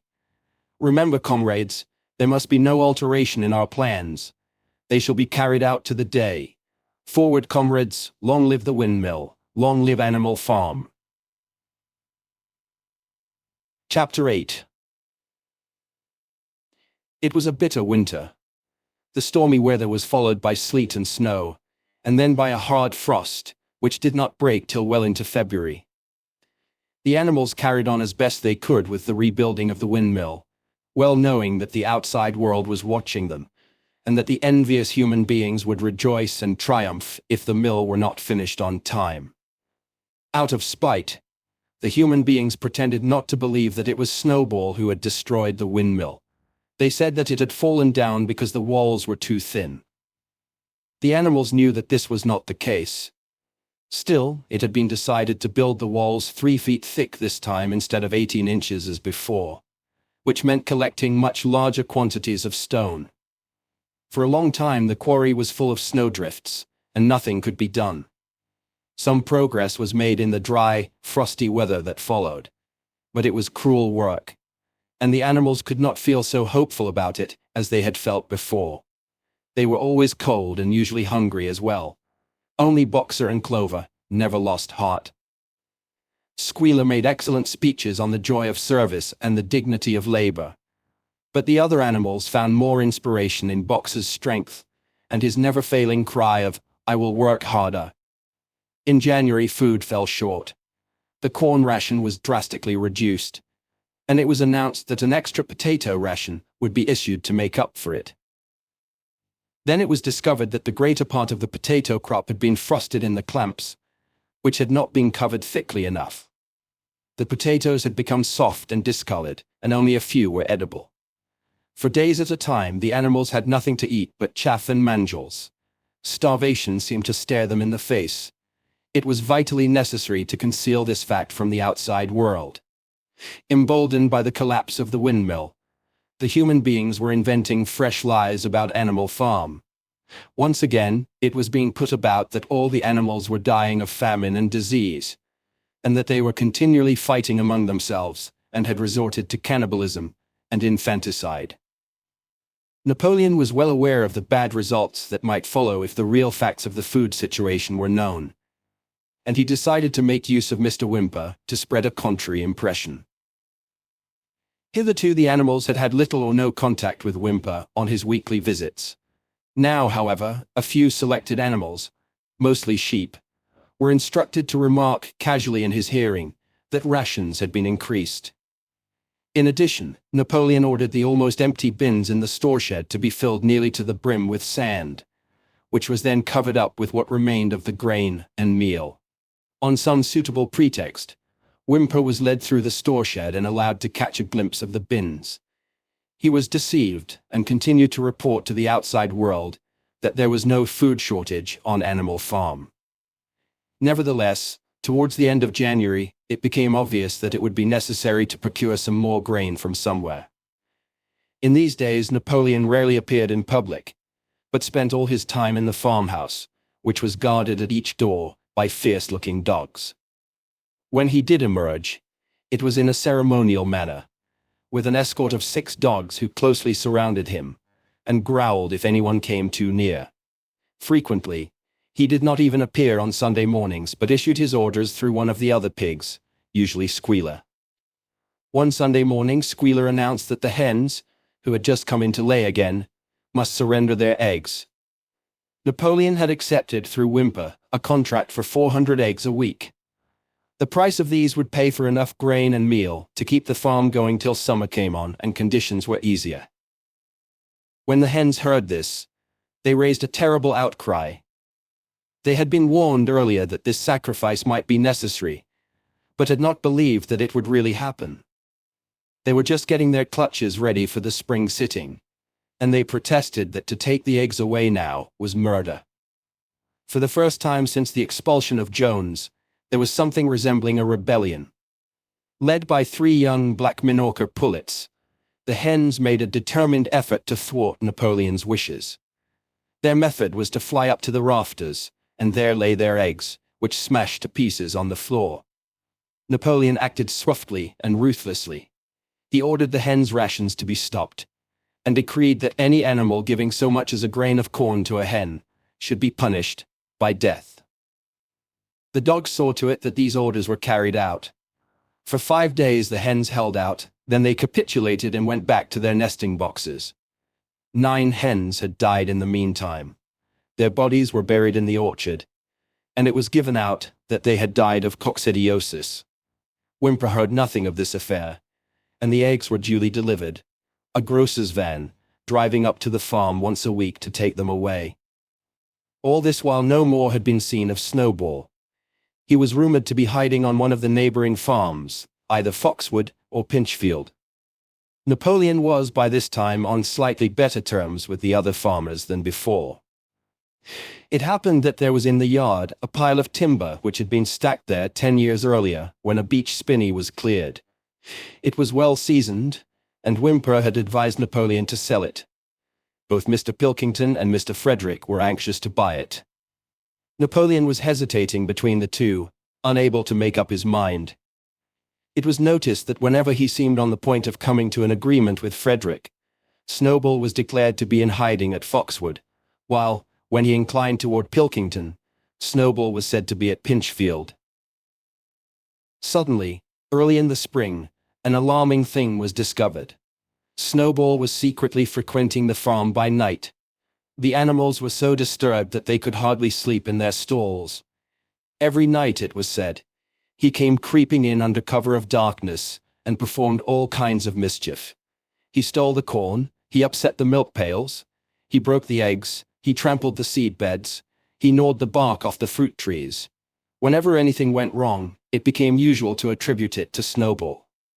If a window was broken or a drain was blocked up, someone was certain to say that Snowball had come in the night and done it. And when the key of the store shed was lost, the whole farm was convinced that Snowball had thrown it down the well. Curiously enough, they went on believing this even after the mislaid key was found under a sack of meal. The cows declared unanimously that Snowball crept into their stalls and milked them in their sleep. The rats, which had been troublesome that winter, were also said to be in league with Snowball. Napoleon decreed that there should be a full investigation into Snowball's activities. With his dogs in attendance, he set out and made a careful tour of inspection of the farm buildings, the other animals following at a respectful distance. At every few steps, Napoleon stopped and snuffed the ground for traces of Snowball's footsteps, which he said he could detect by the smell.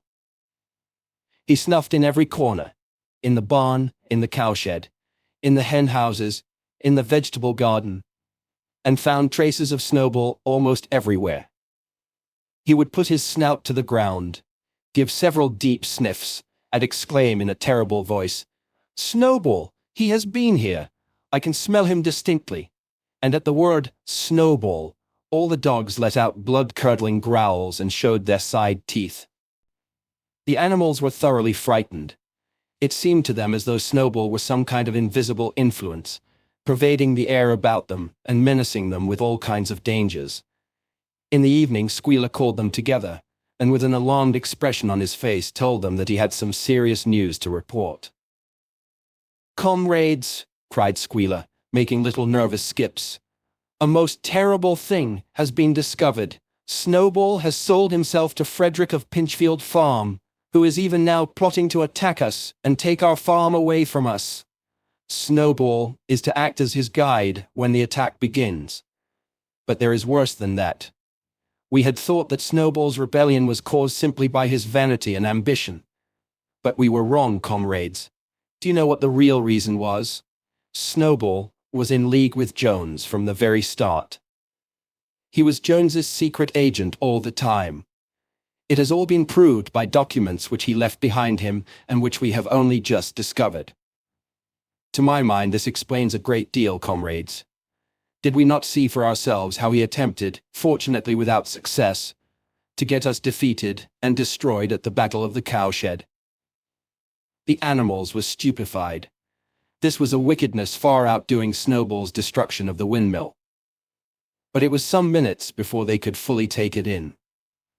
They all remembered, or thought they remembered, how they had seen Snowball charging ahead of them at the Battle of the Cowshed, how he had rallied and encouraged them at every turn, and how he had not paused for an instant even when the pellets from Jones's gun had wounded his back. At first it was a little difficult to see how this fitted in with his being on Jones's side. Even Boxer, who seldom asked questions, was puzzled. He lay down, tucked his forehoofs beneath him, shut his eyes, and with a hard effort managed to formulate his thoughts. "I do not believe that," he said. "Snowball fought bravely at the Battle of the Cowshed. I saw him myself. Did we not give him Animal Hero First Class immediately afterwards? That was our mistake, comrade. For we know now, it is all written down in the secret documents that we have found, that in reality he was trying to lure us to our doom." "But he was wounded," said Boxer. "We all saw him running with blood." "That was part of the arrangement," cried Squealer. "Jones's shot only grazed him. I could show you this in his own writing if you were able to read it. The plot was for Snowball, at the critical moment, to give the signal for flight and leave the field to the enemy. And he very nearly succeeded. I will even say, comrades, he would have succeeded if it had not been for our heroic leader, Comrade Napoleon. Do you not remember how just at the moment when Jones and his men had got inside the yard, Snowball suddenly turned and fled, and many animals followed him? And do you not remember, too, that it was just at that moment, when panic was spreading and all seemed lost, that Comrade Napoleon sprang forward with a cry of "Death to humanity!" and sank his teeth in Jones's leg? "Surely you remember that, comrades," exclaimed Squealer, frisking from side to side. Now when Squealer described the scene so graphically, it seemed to the animals that they did remember it. At any rate, they remembered that at the critical moment of the battle, Snowball had turned to flee. But Boxer was still a little uneasy. "I do not believe that Snowball was a traitor at the beginning," he said finally. "What he has done since is different. But I believe that at the Battle of the Cowshed he was a good comrade." "Our leader, Comrade Napoleon," announced Squealer, speaking very slowly and firmly, "has stated categorically, comrade, that Snowball was Jones's agent from the very beginning. Yes, and from long before the rebellion was ever thought of." "Ah, that is different," said Boxer. "If Comrade Napoleon says it, it must be right." "That is the true spirit, comrade," cried Squealer, but it was noticed he cast a very ugly look at Boxer with his little twinkling eyes. He turned to go, then paused, and added impressively, "I warn every animal on this farm to keep his eyes very wide open. For we have reason to think that some of Snowball's secret agents are lurking among us at this moment." 4 days later, in the late afternoon, Napoleon ordered all the animals to assemble in the yard. When they were all gathered together, Napoleon emerged from the farmhouse, wearing both his medals, for he had recently awarded himself Animal Hero First Class and Animal Hero Second Class, with his 9 huge dogs frisking round him and uttering growls that sent shivers down all the animals' spines. They all cowered silently in their places, seeming to know in advance that some terrible thing was about to happen. Napoleon stood sternly surveying his audience. Then he uttered a high-pitched whimper. Immediately the dogs bounded forward, seized 4 of the pigs by the ear and dragged them, squealing with pain and terror, to Napoleon's feet. The pigs' ears were bleeding, the dogs had tasted blood, and for a few moments they appeared to go quite mad. To the amazement of everybody, 3 of them flung themselves upon Boxer. Boxer saw them coming, and put out his great hoof, caught a dog in mid-air, and pinned him to the ground. The dogs shrieked for mercy, and the other 2 fled with their tails between their legs. Boxer looked at Napoleon to know whether he should crush the dog to death or let it go. Napoleon appeared to change countenance, and sharply ordered Boxer to let the dog go, whereat Boxer lifted his hoof, and the dog slunk away, bruised and howling. Presently the tumult died down. The 4 pigs waited, trembling, with guilt written on every line of their countenances. Napoleon now called upon them to confess their crimes. They were the same 4 pigs as had protested when Napoleon abolished the Sunday meetings. Without any further prompting, they confessed that they had been secretly in touch with Snowball ever since his expulsion, that they had collaborated with him in destroying the windmill, and that they had entered into an agreement with him to hand over Animal Farm to Mr. Frederick. They added that Snowball had privately admitted to them that he had been Jones's secret agent for years past. When they had finished their confession, the dogs promptly tore their throats out, and in a terrible voice, Napoleon demanded whether any other animal had anything to confess. The 3 hens who had been the ringleaders in the attempted rebellion over the eggs now came forward and stated that Snowball had appeared to them in a dream, and incited them to disobey Napoleon's orders. They too were slaughtered. Then a goose came forward and confessed to having secreted 6 ears of corn during the last year's harvest, and eaten them in the night. Then a sheep confessed to having urinated in the drinking pool, urged to do this, so she said, by Snowball, and 2 other sheep confessed to having murdered an old ram, an especially devoted follower of Napoleon, by chasing him round and round a bonfire when he was suffering from a cough. They were all slain on the spot. And so the tale of confessions and executions went on, until there was a pile of corpses lying before Napoleon's feet, and the air was heavy with the smell of blood, which had been unknown there since the expulsion of Jones. When it was all over, the remaining animals, except for the pigs and dogs, crept away in a body. They were shaken and miserable. They did not know which was more shocking: the treachery of the animals who had leagued themselves with Snowball, or the cruel retribution they had just witnessed. In the old days there had often been scenes of bloodshed equally terrible, but it seemed to all of them that it was far worse now that it was happening among themselves. Since Jones had left the farm, until today, no animal had killed another animal. Not even a rat had been killed. They had made their way onto the little knoll where the half-finished windmill stood, and with one accord they all lay down, as though huddling together for warmth. Clover, Muriel, Benjamin, the cows, the sheep, and a whole flock of geese and hens. Everyone, indeed, except the cat, who had suddenly disappeared just before Napoleon ordered the animals to assemble. For some time nobody spoke. Only Boxer remained on his feet. He fidgeted to and fro, swishing his long black tail against his sides, and occasionally uttering a little whinny of surprise. Finally he said, "I do not understand it. I would not have believed that such things could happen on our farm. It must be due to some fault in ourselves. The solution, as I see it, is to work harder. From now onwards I shall get up a full hour earlier in the mornings." And he moved off at his lumbering trot and made for the quarry.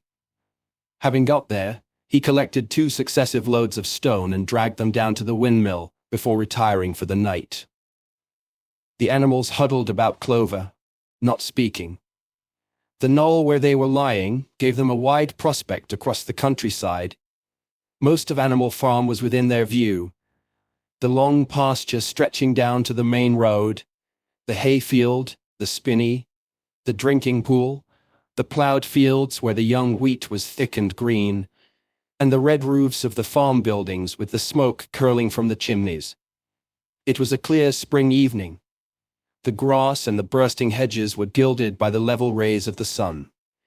Never had the farm, and with a kind of surprise they remembered that it was their own farm, every inch of it their own property, appeared to the animals so desirable a place. As Clover looked down the hillside, her eyes filled with tears. If she could have spoken her thoughts, it would have been to say that this was not what they had aimed at when they had set themselves years ago to work for the overthrow of the human race. These scenes of terror and slaughter were not what they had looked forward to on that night when old Major first stirred them to rebellion. If she herself had had any picture of the future, it had been of a society of animals set free from hunger and the whip, all equal, each working according to his capacity, the strong protecting the weak, as she had protected the lost brood of ducklings with her foreleg on the night of Major's speech. Instead, she did not know why, they had come to a time when no one dared speak his mind, when fierce, growling dogs roamed everywhere, and when you had to watch your comrades torn to pieces after confessing to shocking crimes. There was no thought of rebellion or disobedience in her mind. She knew that, even as things were, they were far better off than they had been in the days of Jones, and that before all else, it was needful to prevent the return of the human beings. Whatever happened, she would remain faithful, work hard, carry out the orders that were given to her, and accept the leadership of Napoleon. But still, it was not for this that she and all the other animals had hoped and toiled. It was not for this that they had built the windmill and faced the bullets of Jones's gun. Such were her thoughts, though she lacked the words to express them. At last, feeling this to be in some way a substitute for the words she was unable to find, she began to sing Beasts of England. The other animals sitting round her took it up, and they sang it 3 times over, very tunefully, but slowly and mournfully, in a way they had never sung it before. They had just finished singing it for the 3rd time when Squealer, attended by 2 dogs, approached them with the air of having something important to say. He announced that by a special decree of Comrade Napoleon, Beasts of England had been abolished. From now onwards it was forbidden to sing it. The animals were taken aback. "Why?" cried Muriel. "It's no longer needed, comrade," said Squealer stiffly. "Beasts of England" was the song of the rebellion. But the rebellion is now completed.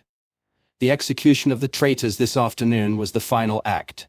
The enemy, both external and internal, has been defeated. In Beasts of England, we expressed our longing for a better society in days to come. But that society has now been established. Clearly this song has no longer any purpose.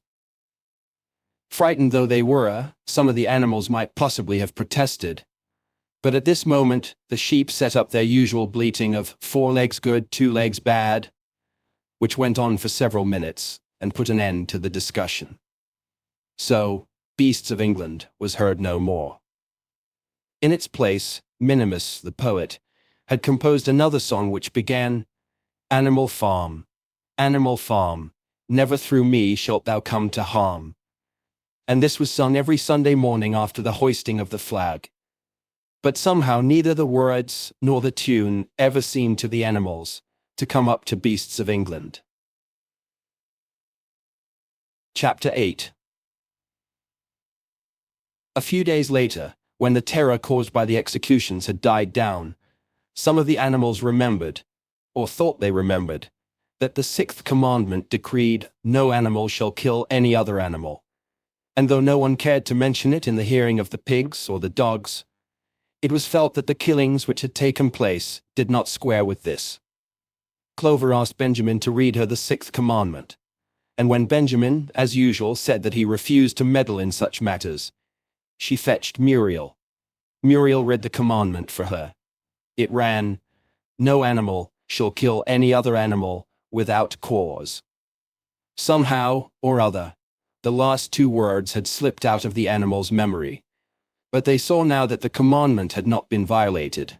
For clearly, there was good reason for killing the traitors who had leagued themselves with Snowball. Throughout the year, the animals worked even harder than they had worked in the previous year. To rebuild the windmill, with walls twice as thick as before, and to finish it by the appointed date, together with the regular work of the farm, was a tremendous labor. There were times when it seemed to the animals that they worked longer hours and fed no better than they had done in Jones's day. On Sunday morning, Squealer, holding down a long strip of paper with his trotter, would read out to them lists of figures proving that the production of every class of foodstuff had increased by 200%, 300%, or 500%, as the case might be. The animals saw no reason to disbelieve him, especially as they could no longer remember very clearly what conditions had been like before the rebellion. All the same, there were days when they felt that they would sooner have had less figures and more food. All orders were now issued through Squealer or one of the other pigs. Napoleon himself was not seen in public as often as once in a fortnight. When he did appear, he was attended not only by his retinue of dogs, but by a black cockerel, who marched in front of him and acted as a kind of trumpeter, letting out a loud cock-a-doodle-doo before Napoleon spoke. Even in the farmhouse, it was said, Napoleon inhabited separate apartments from the others. He took his meals alone, with 2 dogs to wait upon him, and always ate from the Crown Derby dinner service which had been in the glass cupboard in the drawing room. It was also announced that the gun would be fired every year on Napoleon's birthday, as well as on the other 2 anniversaries.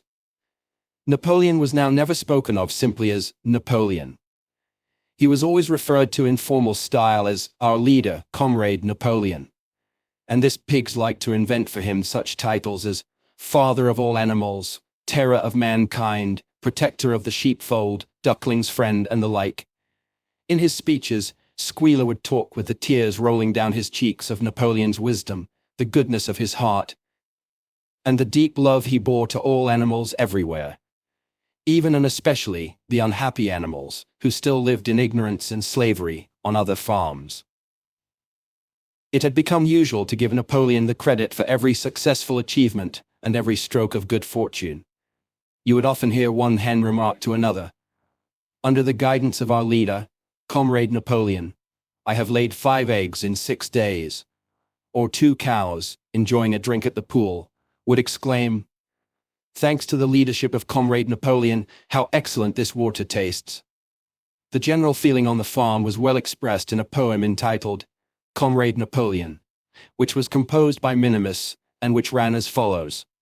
Friend of fatherless, fountain of happiness, lord of the swill bucket. Oh, how my soul is on fire when I gaze at thy calm and commanding eye. Like the sun in the sky, Comrade Napoleon. Thou art the giver of all that thy creatures love, full belly twice a day, clean straw to roll upon. Every beast, great or small, sleeps at peace in his stall. Thou watchest over all. Comrade Napoleon. Had I a sucking pig, ere he had grown as big, even as a pint bottle or as a rolling pin, he should have learned to be faithful and true to thee. Yes, his first squeak should be, Comrade Napoleon. Napoleon approved of this poem and caused it to be inscribed on the wall of the big barn, at the opposite end from the 7 commandments. It was surmounted by a portrait of Napoleon, in profile, executed by Squealer in white paint. Meanwhile, through the agency of Whymper, Napoleon was engaged in complicated negotiations with Frederick and Pilkington. The pile of timber was still unsold. Of the 2, Frederick was the more anxious to get hold of it, but he would not offer a reasonable price. At the same time, there were renewed rumors that Frederick and his men were plotting to attack Animal Farm and to destroy the windmill, the building of which had aroused furious jealousy in him. Snowball was known to be still skulking on Pinchfield Farm. In the middle of the summer, the animals were alarmed to hear that 3 hens had come forward and confessed that, inspired by Snowball, they had entered into a plot to murder Napoleon. They were executed immediately. and fresh precautions for Napoleon's safety were taken. 4 dogs guarded his bed at night, 1 at each corner, and a young pig named Pink Eye was given the task of tasting all his food before he ate it, lest it should be poisoned. At about the same time it was given out that Napoleon had arranged to sell the pile of timber to Mr. Pilkington. He was also going to enter into a regular agreement for the exchange of certain products between Animal Farm and Foxwood. The relations between Napoleon and Pilkington, though they were only conducted through Whymper, were now almost friendly. The animals distrusted Pilkington as a human being, but greatly preferred him to Frederick, whom they both feared and hated. As the summer wore on and the windmill neared completion, the rumors of an impending treacherous attack grew stronger and stronger. Frederick, it was said, intended to bring against them 20 men, all armed with guns, and he had already bribed the magistrates and police, so that if he could once get hold of the title deeds of Animal Farm, they would ask no questions. Moreover, terrible stories were leaking out from Pinchfield about the cruelties that Frederick practiced upon his animals. He had flogged an old horse to death, he starved his cows, he had killed a dog by throwing it into the furnace. He amused himself in the evenings by making cocks fight with splinters of razor blade tied to their spurs. The animals' blood boiled with rage when they heard of these things being unto their comrades, and sometimes they clamored to be allowed to go out in a body and attack Pinchfield Farm, drive out the humans, and set the animals free. But Squealer counseled them to avoid rash actions and trust in Comrade Napoleon's strategy. Nevertheless, feeling against Frederick continued to run high. One Sunday morning, Napoleon appeared in the barn and explained that he had never at any time contemplated selling the pile of timber to Frederick. He considered it beneath his dignity, he said, to have dealings with scoundrels of that description. The pigeons who were still sent out to spread tidings of the rebellion were forbidden to set foot anywhere on Foxwood, and were also ordered to drop their former slogan of death to humanity in favor of death to Frederick. In the late summer, yet another of Snowball's machinations was laid bare. The wheat crop was full of weeds, and it was discovered that on one of his nocturnal visits, Snowball had mixed weed seeds with the seed corn. A gander who had been privy to the plot had confessed his guilt to Squealer, and immediately committed suicide by swallowing deadly nightshade berries. The animals now also learned that Snowball had never, as many of them had believed hitherto, received the order of Animal Hero, First Class. This was merely a legend, which had been spread sometime after the Battle of the Cowshed by Snowball himself. So far from being decorated, he had been censured for showing cowardice in the battle. Once again some of the animals heard this with a certain bewilderment, but Squealer was soon able to convince them that their memories had been at fault.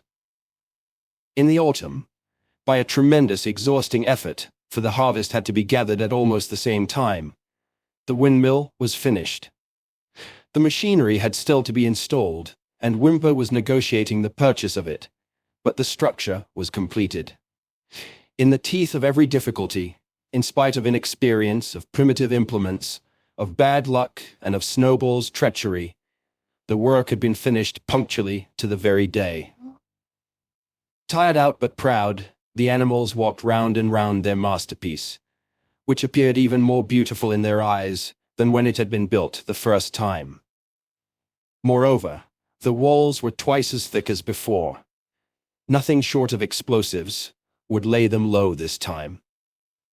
And when they thought of how they had labored, what discouragements they had overcome, and the enormous difference that would be made in their lives when the sails were turning and the dynamos running, when they thought of all this, their tiredness forsook them, and they gamboled round and round the windmill, uttering cries of triumph.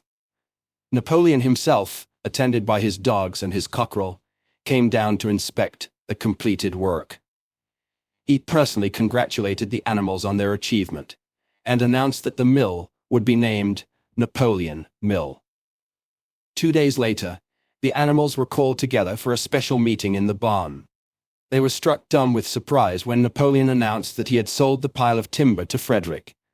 Tomorrow Frederick's wagons would arrive and begin carting it away. Throughout the whole period of his seeming friendship with Pilkington, Napoleon had really been in secret agreement with Frederick. All relations with Foxwood had been broken off. Insulting messages had been sent to Pilkington. The pigeons had been told to avoid Pinchfield Farm, and to alter their slogan from "Death to Frederick" to "Death to Pilkington." At the same time, Napoleon assured the animals that the stories of an impending attack on Animal Farm were completely untrue, and that the tales about Frederick's cruelty to his own animals had been greatly exaggerated. All these rumors had probably originated with Snowball and his agents. It now appeared that Snowball was not, after all, hiding on Pinchfield Farm, and in fact had never been there in his life. He was living, in considerable luxury, so it was said, at Foxwood, and had in reality been a pensioner of Pilkington for years past. The pigs were in ecstasies over Napoleon's cunning. By seeming to be friendly with Pilkington, he had forced Frederick to raise his price by £12. But the superior quality of Napoleon's mind, said Squealer, was shown in the fact that he trusted nobody, not even Frederick. Frederick had wanted to pay for the timber with something called a check, which it seemed was a piece of paper with a promise to pay written upon it. But Napoleon was too clever for him. He had demanded payment in real £5 notes, which were to be handed over before the timber was removed. Already Frederick had paid up, and the sum he had paid was just enough to buy the machinery for the windmill. Meanwhile, the timber was being carted away at high speed. When it was all gone, another special meeting was held in the barn for the animals to inspect Frederick's banknotes. Smiling beatifically, and wearing both his decorations, Napoleon reposed on a bed of straw on the platform, with the money at his side, neatly piled on a china dish from the farmhouse kitchen. The animals filed slowly past, and each gazed his fill, and Boxer put out his nose to sniff at the banknotes, and the flimsy white things stirred and rustled in his breath. 3 days later, there was a terrible hullabaloo. Whymper, his face deadly pale, came racing up the path on his bicycle, flung it down in the yard, and rushed straight into the farmhouse. The next moment, a choking roar of rage sounded from Napoleon's apartments. The news of what had happened sped round the farm like wildfire. The banknotes were forgeries. Frederick had got the timber for nothing. Napoleon called the animals together immediately, and in a terrible voice pronounced the death sentence upon Frederick. When captured, he said, Frederick should be boiled alive. At the same time, he warned them that after this treacherous deed the worst was to be expected. Frederick and his men might make their long-expected attack at any moment. Sentinels were placed at all the approaches to the farm. In addition, 4 pigeons were sent to Foxwood with a conciliatory message, which it was hoped might re-establish good relations with Pilkington. The very next morning, the attack came. The animals were at breakfast when the lookouts came racing in with the news that Frederick and his followers had already come through the 5-barred gate. Boldly enough, the animals sallied forth to meet them. But this time, they did not have the easy victory that they had had in the Battle of the Cowshed. There were 15 men, with half a dozen guns between them, and they opened fire as soon as they got within 50 yards.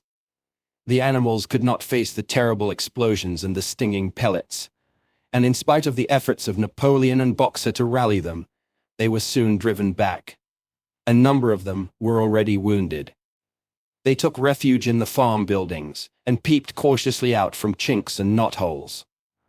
The whole of the big pasture, including the windmill, was in the hands of the enemy.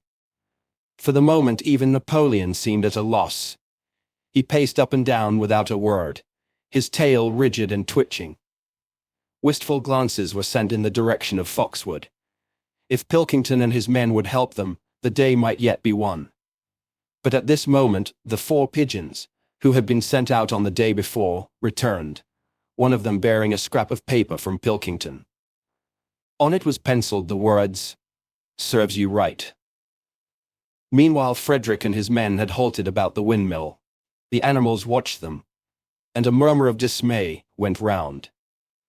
2 of the men had produced a crowbar and a sledgehammer. They were going to knock the windmill down. "Impossible," cried Napoleon. "We have built the walls far too thick for that. They could not knock it down in a week." Courage, comrades! But Benjamin was watching the movements of the men intently. The two with the hammer and the crowbar were drilling a hole near the base of the windmill. Slowly, and with an air almost of amusement, Benjamin nodded his long muzzle. "I thought so," he said. "Do you not see what they are doing? In another moment they are going to pack blasting powder into that hole." Terrified, the animals waited. It was impossible now to venture out of the shelter of the buildings. After a few minutes the men were seen to be running in all directions. Then there was a deafening roar. The pigeons swirled into the air, and all the animals, except Napoleon, flung themselves flat on their bellies and hid their faces. When they got up again, a huge cloud of black smoke was hanging where the windmill had been. Slowly the breeze drifted it away. The windmill had ceased to exist. At this sight the animals' courage returned to them. The fear and despair they had felt a moment earlier were drowned in their rage against this vile, contemptible act. A mighty cry for vengeance went up, and without waiting for further orders they charged forth in a body and made straight for the enemy. This time they did not heed the cruel pellets that swept over them like hail. It was a savage, bitter battle. The men fired again and again, and when the animals got to close quarters, lashed out with their sticks and their heavy boots. A cow, 3 sheep, and 2 geese were killed, and nearly everyone was wounded. Even Napoleon, who was directing operations from the rear, had the tip of his tail chipped by a pellet. But the men did not go unscathed either. 3 of them had their heads broken by blows from Boxer's hooves. Another was gored in the belly by a cow's horn. Another had his trousers nearly torn off by Jessie and Bluebell. And when the 9 dogs of Napoleon's own bodyguard, whom he had instructed to make a detour under cover of the hedge, suddenly appeared on the men's flank, baying ferociously, panic overtook them. They saw that they were in danger of being surrounded. Frederick shouted to his men to get out while the going was good, and the next moment the cowardly enemy was running for dear life. The animals chased them right down to the bottom of the field, and got in some last kicks at them as they forced their way through the thorn hedge. They had won, but they were weary and bleeding. Slowly they began to limp back towards the farm. The sight of their dead comrades stretched upon the grass moved some of them to tears, and for a little while they halted in sorrowful silence at the place where the windmill had once stood. Yes, it was gone. Almost the last trace of their labor was gone. Even the foundations were partially destroyed, and in rebuilding it, they could not this time, as before, make use of the fallen stones. This time the stones had vanished too. The force of the explosion had flung them to distances of hundreds of yards. It was as though the windmill had never been. As they approached the farm, Squealer, who had unaccountably been absent during the fighting, came skipping towards them, whisking his tail and beaming with satisfaction. And the animals heard, from the direction of the farm buildings, the solemn booming of a gun. "What is that gun firing for?" said Boxer. "To celebrate our victory," cried Squealer. "What victory?" said Boxer. His knees were bleeding, he had lost a shoe and split his hoof, and a dozen pellets had lodged themselves in his hind leg. "What victory, comrade? Have we not driven the enemy off our soil, the sacred soil of Animal Farm? But they have destroyed the windmill, and we had worked on it for 2 years. What matter? We will build another windmill, we will build 6 windmills if we feel like it. You do not appreciate, comrade, the mighty thing that we have done. The enemy was in occupation of this very ground that we stand upon, and now, thanks to the leadership of Comrade Napoleon, we have won every inch of it back again." "Then we have won back what we had before," said Boxer. "That is our victory," said Squealer. They limped into the yard. The pellets under the skin of Boxer's legs smarted painfully. He saw ahead of him the heavy labor of rebuilding the windmill from the foundations, and already in imagination, he braced himself for the task. But for the first time, it occurred to him that he was 11 years old, and that perhaps his great muscles were not quite what they had once been. But when the animals saw the green flag flying and heard the gun firing again, 7 times it was fired in all, and heard the speech that Napoleon made, congratulating them on their conduct, it did seem to them, after all, that they had won a great victory. The animals slain in the battle were given a solemn funeral. Boxer and Clover pulled the wagon which served as a hearse, and Napoleon himself walked at the head of the procession. 2 whole days were given over to celebrations. There were songs, speeches, and more firing of the gun, and a special gift of an apple was bestowed on every animal, with 2 ounces of corn for each bird and 3 biscuits for each dog. It was announced that the battle would be called the Battle of the Windmill, and that Napoleon had created a new decoration, the Order of the Green Banner, which he had conferred upon himself. In the general rejoicings, the unfortunate affair of the banknotes was forgotten. It was a few days later than this that the pigs came upon a case of whiskey in the cellars of the farmhouse. It had been overlooked at the time when the house was first occupied. That night, there came from the farmhouse the sound of loud singing, in which, to everyone's surprise, the strains of Beasts of England were mixed up. At about 9:30, Napoleon, wearing an old bowler hat of Mr. Jones's, was distinctly seen to emerge from the back door, gallop rapidly round the yard, and disappear indoors again. But in the morning, a deep silence hung over the farmhouse. Not a pig appeared to be stirring. It was nearly 9 o'clock when Squealer made his appearance, walking slowly and dejectedly, his eyes dull, his tail hanging limply behind him, and with every appearance of being seriously ill. He called the animals together and told them that he had a terrible piece of news to impart. Comrade Napoleon was dying.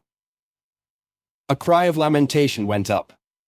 Straw was laid down outside the doors of the farmhouse, and the animals walked on tiptoe. With tears in their eyes, they asked one another what they should do if their leader were taken away from them. A rumor went round that Snowball had after all contrived to introduce poison into Napoleon's food. At 11 o'clock, Squealer came out to make another announcement. As his last act upon earth, Comrade Napoleon had pronounced a solemn decree. The drinking of alcohol was to be punished by death. By the evening, however, Napoleon appeared to be somewhat better, and the following morning, Squealer was able to tell them that he was well on the way to recovery. By the evening of that day, Napoleon was back at work, and on the next day it was learned that he had instructed Whymper to purchase in Willingdon some booklets on brewing and distilling. A week later, Napoleon gave orders that the small paddock beyond the orchard, which it had previously been intended to set aside as a grazing ground for animals who were past work, was to be ploughed up. It was given out that the pasture was exhausted and needed reseeding, but it soon became known that Napoleon intended to sow it with barley. About this time, there occurred a strange incident which hardly anyone was able to understand. One night, at about 12 o'clock, there was a loud crash in the yard, and the animals rushed out of their stalls. It was a moonlit night. At the foot of the end wall of the big barn, where the 7 commandments were written, there lay a ladder broken in 2 pieces. Squealer, temporarily stunned, was sprawling beside it, and near at hand there lay a lantern, a paintbrush, and an overturned pot of white paint. The dogs immediately made a ring round Squealer, and escorted him back to the farmhouse as soon as he was able to walk. None of the animals could form any idea as to what this meant, except old Benjamin, who nodded his muzzle with a knowing air, and seemed to understand, but would say nothing.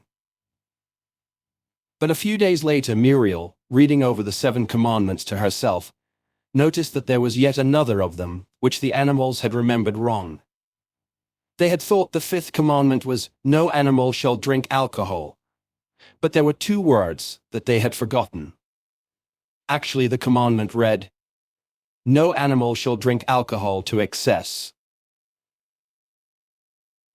Chapter 9. Boxer's split hoof was a long time in healing. They had started the rebuilding of the windmill the day after the victory celebrations were ended. Boxer refused to take even a day off work, and made it a point of honor not to let it be seen that he was in pain. In the evenings, he would admit privately to Clover that the hoof troubled him a great deal. Clover treated the hoof with poultices of herbs which she prepared by chewing them, and both she and Benjamin urged Boxer to work less hard. "A horse's lungs do not last forever," she said to him. But Boxer would not listen. He had, he said, only one real ambition left: to see the windmill well underway before he reached the age for retirement. At the beginning, when the laws of Animal Farm were first formulated, the retiring age had been fixed for horses and pigs at 12, for cows at 14, for dogs at 9, for sheep at 7, and for hens and geese at 5. Liberal old age pensions had been agreed upon. As yet no animal had actually retired on pension, but of late the subject had been discussed more and more. Now that the small field beyond the orchard had been set aside for barley, it was rumored that a corner of the large pasture was to be fenced off and turned into a grazing ground for superannuated animals. For a horse, it was said, the pension would be 5 pounds of corn a day, and in winter, 15 pounds of hay, with a carrot or possibly an apple on public holidays. Boxer's 12th birthday was due in the late summer of the following year. Meanwhile, life was hard. The winter was as cold as the last one had been, and food was even shorter. Once again, all rations were reduced, except those of the pigs and the dogs. A too rigid equality in rations, Squealer explained, would have been contrary to the principles of animalism. In any case, he had no difficulty in proving to the other animals that they were not, in reality, short of food, whatever the appearances might be. For the time being, certainly, it had been found necessary to make a readjustment of rations. Squealer always spoke of it as a readjustment, never as a reduction. But in comparison with the days of Jones, the improvement was enormous. Reading out the figures in a shrill, rapid voice, he proved to them in detail that they had more oats, more hay, more turnips than they had had in Jones's day, that they worked shorter hours, that their drinking water was of better quality, that they lived longer, that a larger proportion of their young ones survived infancy, and that they had more straw in their stalls, and suffered less from fleas. The animals believed every word of it. Truth to tell, Jones and all he stood for had almost faded out of their memories. They knew that life nowadays was harsh and bare, that they were often hungry and often cold, and that they were usually working when they were not asleep. But doubtless it had been worse in the old days. They were glad to believe so. Besides, in those days they had been slaves, and now they were free. And that made all the difference, as Squealer did not fail to point out. There were many more mouths to feed now. In the autumn, the 4 sows had all littered about simultaneously, producing 31 young pigs between them. The young pigs were piebald, and as Napoleon was the only boar on the farm, it was possible to guess at their parentage. It was announced that later, when bricks and timber had been purchased, a schoolroom would be built in the farmhouse garden. For the time being, the young pigs were given their instruction by Napoleon himself in the farmhouse kitchen.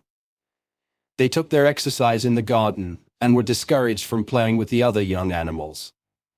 About this time, too, it was laid down as a rule that when a pig and any other animal met on the path, the other animal must stand aside, and also that all pigs, of whatever degree, were to have the privilege of wearing green ribbons on their tails on Sundays. The farm had had a fairly successful year, but was still short of money. There were the bricks, sand and lime for the schoolroom to be purchased, and it would also be necessary to begin saving up again for the machinery for the windmill. Then there were lamp oil and candles for the house, sugar for Napoleon's own table — he forbade this to the other pigs on the ground that it made them fat — and all the usual replacements such as tools, nails, string, coal, wire, scrap iron, and dog biscuits. A stump of hay and part of the potato crop was sold off, and the contract for eggs was increased to 600 a week, so that year the hens barely hatched enough chicks to keep their numbers at the same level. Rations, reduced in December, were reduced again in February, and lanterns in the stalls were forbidden to save oil. But the pigs seemed comfortable enough, and in fact were putting on weight if anything.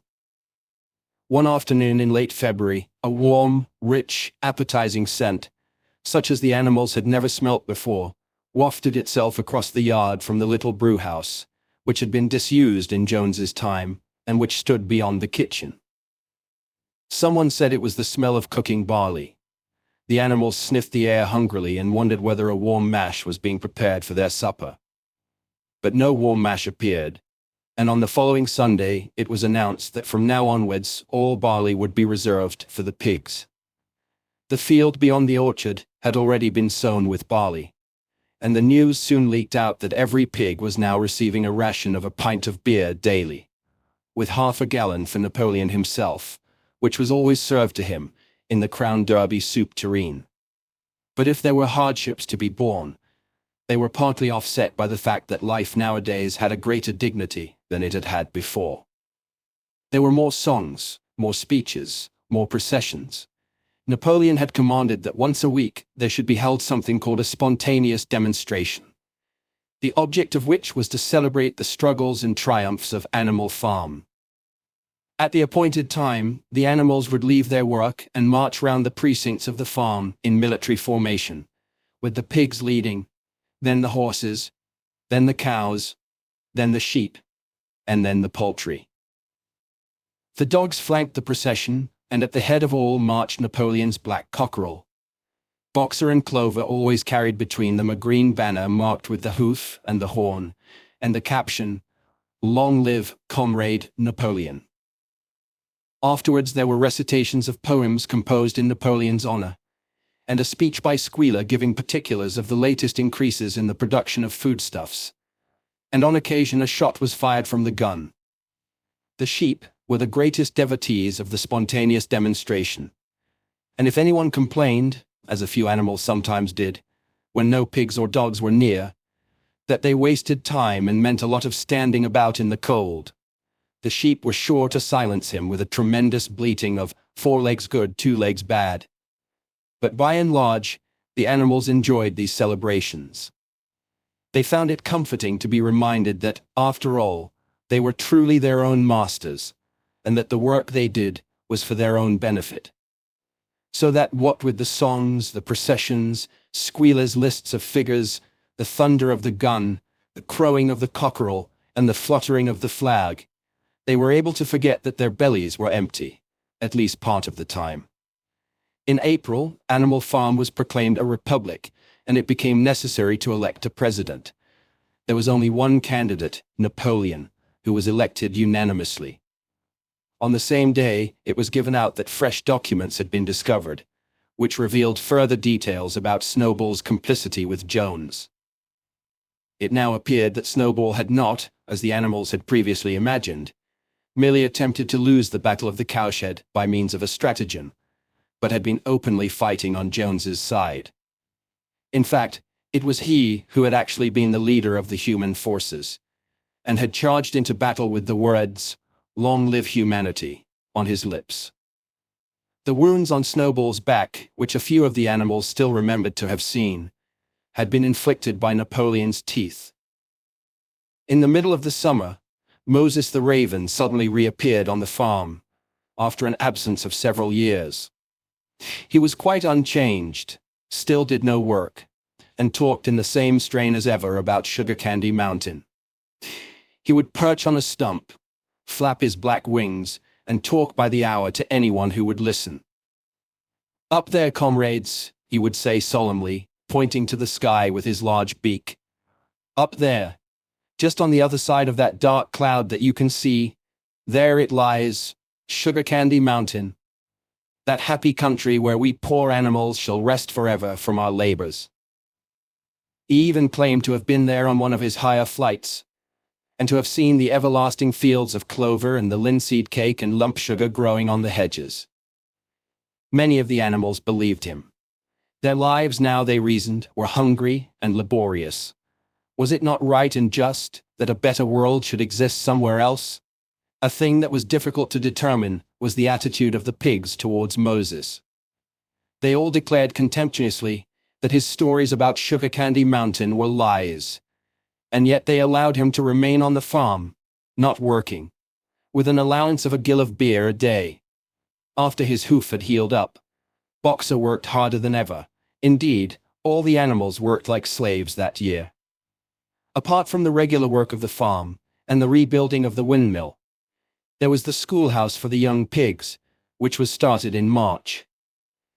Sometimes the long hours on insufficient food were hard to bear, but Boxer never faltered.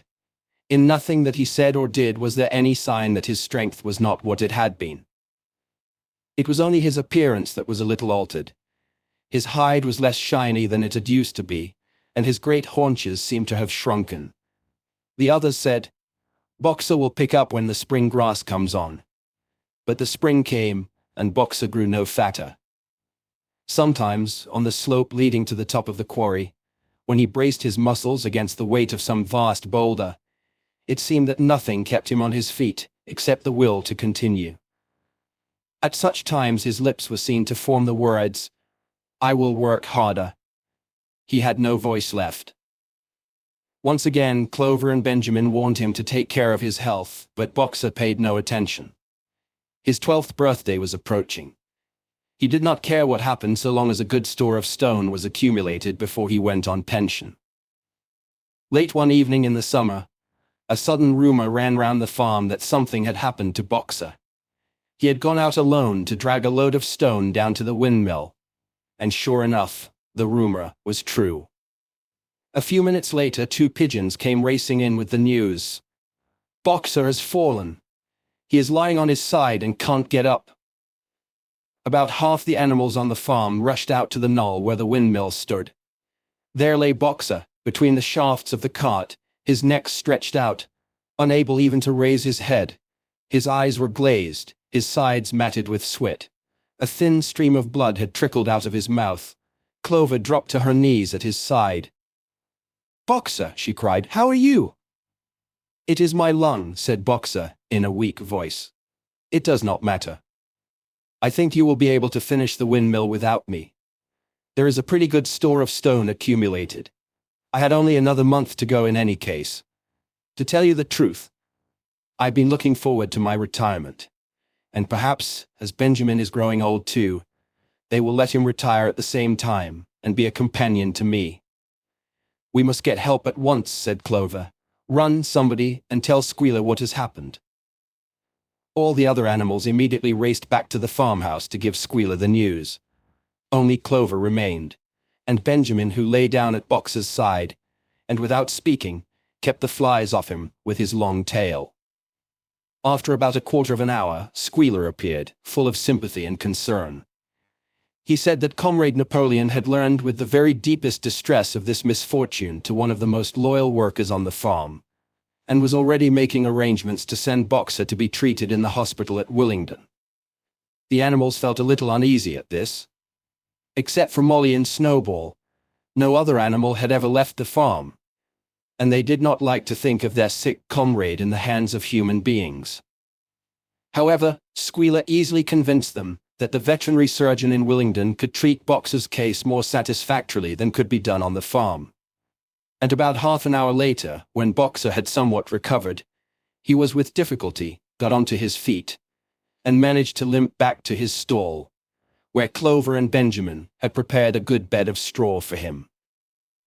For the next 2 days, Boxer remained in his stall. The pigs had sent out a large bottle of pink medicine, which they had found in the medicine chest in the bathroom, and Clover administered it to Boxer twice a day, after meals. In the evening she lay in his stall and talked to him, while Benjamin kept the flies off him. Boxer professed not to be sorry for what had happened. If he made a good recovery, he might expect to live another 3 years, and he looked forward to the peaceful days that he would spend in the corner of the big pasture. It would be the first time that he had had leisure to study and improve his mind. He intended, he said, to devote the rest of his life to learning the remaining 22 letters of the alphabet. However, Benjamin and Clover could only be with Boxer after working hours, and it was in the middle of the day when the van came to take him away. The animals were all at work, weeding turnips, under the supervision of a pig, when they were astonished to see Benjamin come galloping from the direction of the farm buildings, braying at the top of his voice. It was the first time that they had ever seen Benjamin excited. Indeed, it was the first time that anyone had ever seen him gallop. "Quick, quick," he shouted. "Come at once. They're taking Boxer away." Without waiting for orders from the pig, the animals broke off the work and raced back to the farm buildings. Sure enough, there in the yard was a large, closed van, drawn by 2 horses, with lettering on its side, and a sly-looking man in a low-crowned bowler hat sitting on the driver's seat. And Boxer's stall was empty. The animals crowded round the van. "Goodbye, Boxer," they chorused. "Goodbye." "Fools, fools," shouted Benjamin, prancing round them and stamping the earth with his small hooves.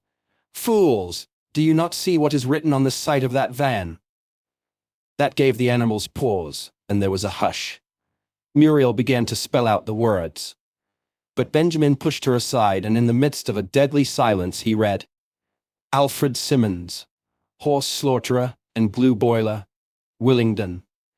Dealer in hides and bone meal, kennels supplied." "Do you not understand what that means? They are taking Boxer to the knackers." A cry of horror burst from all the animals. At this moment the man on the box whipped up his horses, and the van moved out of the yard at a smart trot. All the animals followed, crying out at the tops of their voices. Clover forced her way to the front. The van began to gather speed. Clover tried to stir her stout limbs to a gallop, and achieved a canter. "Boxer!" she cried. "Boxer! Boxer! Boxer!"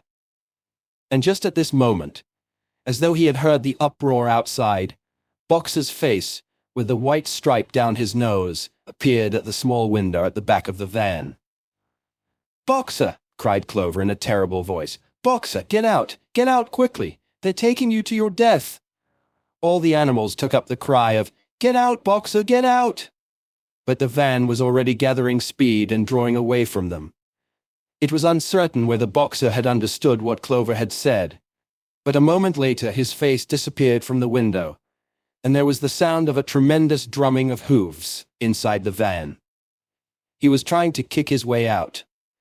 The time had been when a few kicks from Boxer's hooves would have smashed the van to matchwood. But alas, his strength had left him, and in a few moments, the sound of drumming hooves grew fainter and died away. In desperation, the animals began appealing to the 2 horses, which drew the van to stop. "Comrades, comrades," they shouted, "don't take your own brother to his death." But the stupid brutes, too ignorant to realize what was happening, merely set back their ears and quickened their pace. Boxer's face did not reappear at the window. Too late, someone thought of racing ahead and shutting the 5-barred gate, but in another moment the van was through it and rapidly disappearing down the road. Boxer was never seen again. 3 days later, it was announced that he had died in the hospital at Willingdon, in spite of receiving every attention a horse could have. Squealer came to announce the news to the others. He had, he said, been present during Boxer's last hours. "It was the most affecting sight I've ever seen," said Squealer, lifting his trotter and wiping away a tear. "I was at his bedside at the very last, and at the end, almost too weak to speak. He whispered in my ear that his sole sorrow was to have passed on before the windmill was finished. 'Forward, comrades,' he whispered. 'Forward in the name of the rebellion. Long live Animal Farm. Long live Comrade Napoleon. Napoleon is always right.' Those were his very last words, comrades." Here, Squealer's demeanor suddenly changed. He fell silent for a moment, and his little eyes darted suspicious glances from side to side before he proceeded. It had come to his knowledge, he said, that a foolish and wicked rumor had been circulated at the time of Boxer's removal. Some of the animals had noticed that the van which took Boxer away was marked horse slaughterer, and had actually jumped to the conclusion that Boxer was being sent to the knackers. It was almost unbelievable, said Squealer, that any animal could be so stupid. "Surely," he cried indignantly, whisking his tail and skipping from side to side, Surely they knew their beloved leader, Comrade Napoleon, better than that. But the explanation was really very simple. The van had previously been the property of the knacker, and had been bought by the veterinary surgeon, who had not yet painted the old name out. That was how the mistake had arisen. The animals were enormously relieved to hear this. And when Squealer went on to give further graphic details of Boxer's deathbed, the admirable care he had received, and the expensive medicines for which Napoleon had paid without a thought as to the cost, their last doubts disappeared, and the sorrow that they felt for their comrade's death was tempered by the thought that at least he had died happy. Napoleon himself appeared at the meeting on the following Sunday morning and pronounced a short oration in Boxer's honor. It had not been possible, he said, to bring back their lamented comrade's remains for interment on the farm, but he had ordered a large wreath to be made from the laurels in the farmhouse garden and sent down to be placed on Boxer's grave. And in a few days' time, the pigs intended to hold a memorial banquet in Boxer's honor. Napoleon ended his speech with a reminder of Boxer's two favorite maxims. I will work harder, and Comrade Napoleon is always right. Maxims, he said, which every animal would do well to adopt as his own. On the day appointed for the banquet, a grocer's van drove up from Willingdon, and delivered a large wooden crate at the farmhouse. That night, there was the sound of uproarious singing, which was followed by what sounded like a violent quarrel, and ended at about 11 o'clock with a tremendous crash of glass. No one stirred in the farmhouse before noon on the following day, and the word went round that from somewhere or other, the pigs had acquired the money to buy themselves another case of whiskey. Chapter 10. Years passed. The seasons came and went. The short animal lives fled by. A time came when there was no one who remembered the old days before the rebellion, except Clover, Benjamin, Moses the raven, and a number of the pigs. Muriel was dead, Bluebell, Jessie, and Pincher were dead. Jones, too, was dead. He had died in an inebriate's home in another part of the country. Snowball was forgotten. Boxer was forgotten, except by the few who had known him. Clover was an old stout mare now, stiff in the joints and with a tendency to rheumy eyes. She was 2 years past the retiring age, but in fact no animal had ever actually retired. The talk of setting aside a corner of the pasture for superannuated animals had long since been dropped. Napoleon was now a mature boar of 24 stone. Squealer was so fat that he could with difficulty see out of his eyes. Only old Benjamin was much the same as ever, except for being a little grayer about the muzzle, and since Boxer's death, more morose and taciturn than ever. There were many more creatures on the farm now, though the increase was not so great as had been expected in earlier years. Many animals had been born to whom the rebellion was only a dim tradition, passed on by word of mouth, and others had been bought who had never heard mention of such a thing before their arrival. The farm possessed 3 horses now, besides Clover. They were fine upstanding beasts, willing workers and good comrades, but very stupid. None of them proved able to learn the alphabet beyond the letter B. They accepted everything that they were told about the rebellion and the principles of animalism, especially from Clover, for whom they had an almost filial respect. But it was doubtful whether they understood very much of it. The farm was more prosperous now, and better organized. It had even been enlarged by 2 fields which had been bought from Mr. Pilkington. The windmill had been successfully completed at last, and the farm possessed a threshing machine and a hay elevator of its own, and various new buildings had been added to it. Whymper had bought himself a dog-cart. The windmill, however, had not after all been used for generating electrical power. It was used for milling corn, and brought in a handsome money profit. The animals were hard at work building yet another windmill. When that one was finished, so it was said, the dynamos would be installed. But the luxuries of which Snowball had once taught the animals to dream, the stalls with electric light and hot and cold water, and the 3-day week, were no longer talked about. Napoleon had denounced such ideas as contrary to the spirit of animalism. The truest happiness, he said, lay in working hard and living frugally. Somehow it seemed as though the farm had grown richer, without making the animals themselves any richer. Except, of course, for the pigs and the dogs. Perhaps this was partly because there were so many pigs and so many dogs. It was not that these creatures did not work, after their fashion. There was, as Squealer was never tired of explaining, endless work in the supervision and organization of the farm. Much of this work was of a kind that the other animals were too ignorant to understand. For example, Squealer told them that the pigs had to expend enormous labors every day upon mysterious things called files, reports, minutes, and memoranda. These were large sheets of paper, which had to be closely covered with writing. And as soon as they were so covered, they were burnt in the furnace. This was of the highest importance for the welfare of the farm, Squealer said.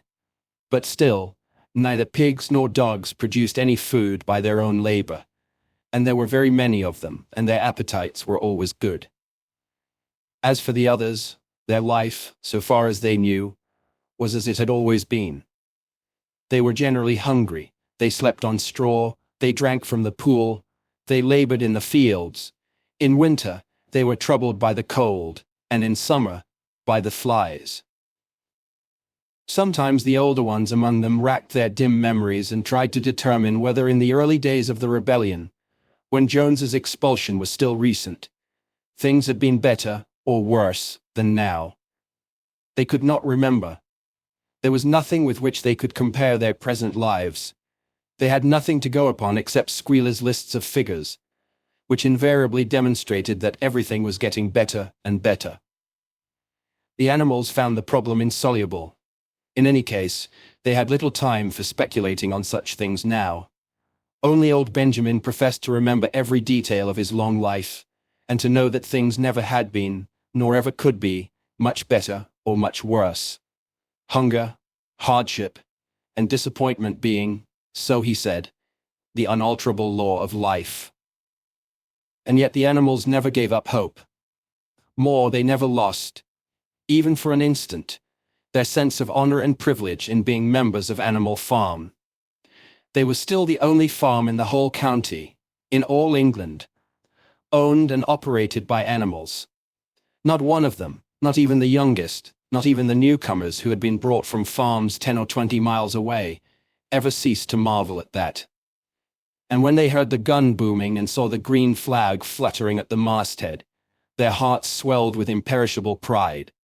And the talk turned always towards the old heroic days, the expulsion of Jones, the writing of the 7 Commandments, the great battles in which the human invaders had been defeated. None of the old dreams had been abandoned. The Republic of the Animals which Major had foretold, when the green fields of England should be untrodden by human feet, was still believed in. Some day it was coming. It might not be soon. It might not be within the lifetime of any animal now living, but still, it was coming. Even the tune of Beasts of England was perhaps hummed secretly here and there. At any rate, it was a fact that every animal on the farm knew it, though no one would have dared to sing it aloud. It might be that their lives were hard and that not all of their hopes had been fulfilled, but they were conscious that they were not as other animals. If they went hungry, it was not from feeding tyrannical human beings. If they worked hard, at least they worked for themselves. No creature among them went upon 2 legs. No creature called any other creature master. All animals were equal.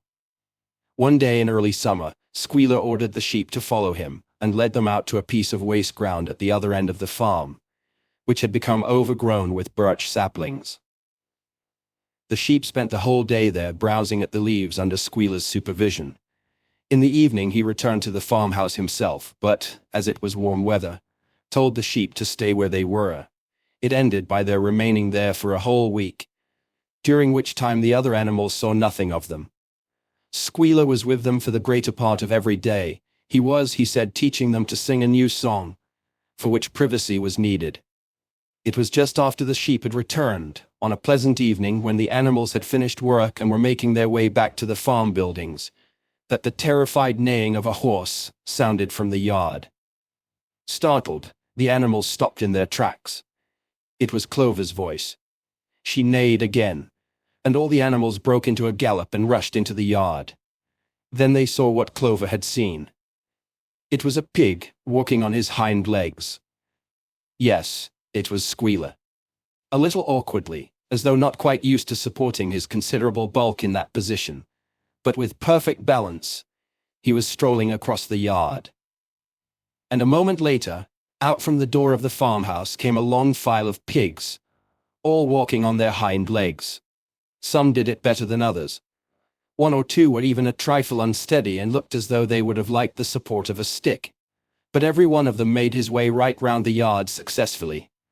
And finally there was a tremendous baying of dogs and a shrill crowing from the black cockerel, and out came Napoleon himself, majestically upright, casting haughty glances from side to side, and with his dogs gambolling round him. He carried a whip in his trotter. There was a deadly silence. Amazed, terrified, huddling together, the animals watched the long line of pigs march slowly round the yard. It was as though the world had turned upside down. Then there came a moment when the first shock had worn off, and when, in spite of everything, in spite of their terror of the dogs, and of the habit, developed through long years, of never complaining, never criticizing, no matter what happened, they might have uttered some word of protest. But just at that moment, as though at a signal, all the sheep burst out into a tremendous bleating of 4 legs good, 2 legs better, 4 legs good, 2 legs better, 4 legs good, 2 legs better. It went on for 5 minutes without stopping, and by the time the sheep had quieted down, the chance to utter any protest had passed, for the pigs had marched back into the farmhouse. Benjamin felt a nose nuzzling at his shoulder. He looked round. It was Clover. Her old eyes looked dimmer than ever. Without saying anything, she tugged gently at his mane, and led him round to the end of the big barn, where the 7 commandments were written. For a minute or two they stood gazing at the tattered wall with its white lettering. "My sight is failing," she said finally. "Even when I was young I could not have read what was written there. But it appears to me that that wall looks different. Are the 7 commandments the same as they used to be, Benjamin?" For once, Benjamin consented to break his rule, and he read out to her what was written on the wall. There was nothing there now except a single commandment. It ran, "All animals are equal, but some animals are more equal than others." After that, it did not seem strange when next day the pigs who were supervising the work of the farm all carried whips in their trotters. It did not seem strange to learn that the pigs had bought themselves a wireless set, were arranging to install a telephone, and had taken out subscriptions to John Bull, Titbits, and the Daily Mirror. It did not seem strange when Napoleon was seen strolling in the farmhouse garden with a pipe in his mouth. No, not even when the pigs took Mr. Jones's clothes out of the wardrobes and put them on. Napoleon himself appearing in a black coat, rat-catcher breeches, and leather leggings, while his favorite sow appeared in the watered silk dress, which Mrs. Jones had been used to wearing on Sundays. A week later, in the afternoon, a number of dog carts drove up to the farm. A deputation of neighboring farmers had been invited to make a tour of inspection. They were shown all over the farm, and expressed great admiration for everything they saw, especially the windmill. The animals were weeding the turnip field. They worked diligently, hardly raising their faces from the ground, and not knowing whether to be more frightened of the pigs or of the human visitors. That evening, loud laughter and bursts of singing came from the farmhouse, and suddenly, at the sound of the mingled voices, the animals were stricken with curiosity. What could be happening in there, now that for the first time animals and human beings were meeting on terms of equality? With one accord, they began to creep as quietly as possible into the farmhouse garden.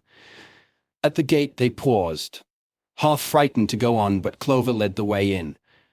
They tiptoed up to the house, and such animals as were tall enough peered in at the dining room window. There, round the long table, sat half a dozen farmers and half a dozen of the more eminent pigs, Napoleon himself occupying the seat of honor at the head of the table. The pigs appeared completely at ease in their chairs. The company had been enjoying a game of cards but had broken off for the moment, evidently in order to drink a toast. A large jug was circulating, and the mugs were being refilled with beer. No one noticed the wondering faces of the animals that gazed in at the window. Mr. Pilkington, of Foxwood, had stood up, his mug in his hand. In a moment, he said, he would ask the present company to drink a toast. But before doing so, there were a few words that he felt it incumbent upon him to say. It was a source of great satisfaction to him, he said, and he was sure to all others present, to feel that a long period of mistrust and misunderstanding had now come to an end. There had been a time, not that he or any of the present company had shared such sentiments, but there had been a time when the respected proprietors of Animal Farm had been regarded, he would not say with hostility, but perhaps with a certain measure of misgiving, by their human neighbors. Unfortunate incidents had occurred, mistaken ideas had been current. It had been felt that the existence of a farm, owned and operated by pigs, was somehow abnormal, and was liable to have an unsettling effect in the neighborhood. Too many farmers had assumed, without due inquiry, that on such a farm, a spirit of license and indiscipline would prevail. They had been nervous about the effects upon their own animals, or even upon their human employees. But all such doubts were now dispelled. Today he and his friends had visited Animal Farm, and inspected every inch of it with their own eyes. And what did they find? Not only the most up-to-date methods, but a discipline and an orderliness, which should be an example to all farmers everywhere. He believed that he was right in saying that the lower animals on Animal Farm did more work and received less food than any animals in the county. Indeed, he and his fellow visitors today had observed many features which they intended to introduce on their own farms immediately. He would end his remarks, he said, by emphasizing once again the friendly feelings that subsisted, and ought to subsist, between Animal Farm and its neighbors. Between pigs and human beings there was not, and there need not be, any clash of interests whatever. Their struggles and their difficulties were one. Was not the labor problem the same everywhere? Here it became apparent that Mr. Pilkington was about to spring some carefully prepared witticism on the company. But for a moment he was too overcome by amusement to be able to utter it. After much choking, during which his various chins turned purple, he managed to get it out. "If you have your lower animals to contend with," he said, "we have our lower classes." This bon mot set the table in a roar, and Mr. Pilkington once again congratulated the pigs on the low rations, the long working hours, and the general absence of pampering, which he had observed on Animal Farm. And now, he said finally, he would ask the company to rise to their feet and make certain that their glasses were full. "Gentlemen," concluded Mr. Pilkington, "gentlemen, I give you a toast to the prosperity of Animal Farm." There was enthusiastic cheering and stamping of feet. Napoleon was so gratified that he left his place and came round the table to clink his mug against Mr. Pilkington's before emptying it. When the cheering had died down, Napoleon, who had remained on his feet, intimated that he, too, had a few words to say. Like all of Napoleon's speeches, it was short and to the point. He too, he said, was happy that the period of misunderstanding was at an end. For a long time there had been rumors, circulated, he had reason to think, by some malignant enemy, that there was something subversive and even revolutionary in the outlook of himself and his colleagues. They had been credited with attempting to stir up rebellion among the animals on neighboring farms. Nothing could be further from the truth. Their sole wish, now and in the past, was to live at peace and in normal business relations with their neighbors. This farm, which he had the honor to control, he added, was a cooperative enterprise. The title deeds, which were in his own possession, were owned by the pigs jointly. He did not believe, he said, that any of the old suspicions still lingered. But certain changes had been made recently in the routine of the farm, which should have the effect of promoting confidence still further. Hitherto, the animals on the farm had had a rather foolish custom of addressing one another as comrade. This was to be suppressed. There had also been a very strange custom, whose origin was unknown, of marching every Sunday morning past a boar's skull which was nailed to a post in the garden. This too would be suppressed, and the skull had already been buried. His visitors might have observed, too, the green flag which flew from the masthead. If so, they would perhaps have noted that the white hoof and horn, with which it had previously been marked, had now been removed. It would be a plain green flag from now onwards. He had only one criticism, he said, to make of Mr. Pilkington's excellent and neighborly speech. Mr. Pilkington had referred throughout to Animal Farm. He could not, of course, know, for he, Napoleon, was only now for the first time announcing it, that the name Animal Farm had been abolished. Henceforward, the farm was to be known as the Manor Farm, which he believed was its correct and original name. Gentlemen, concluded Napoleon, I will give you the same toast as before, but in a different form. Fill your glasses to the brim. Gentlemen, here is my toast, to the prosperity of the Manor Farm.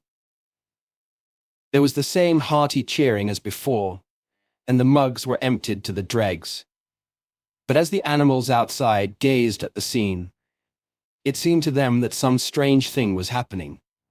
What was it that had altered in the faces of the pigs? Clover's old dim eyes flitted from one face to another. Some of them had 5 chins, some had 4, some had 3. But what was it that seemed to be melting and changing? Then, the applause having come to an end, the company took up their cards and continued the game that had been interrupted, and the animals crept silently away. But they had not gone 20 yards when they stopped short. An uproar of voices was coming from the farmhouse. They rushed back and looked through the window again. Yes, a violent quarrel was in progress.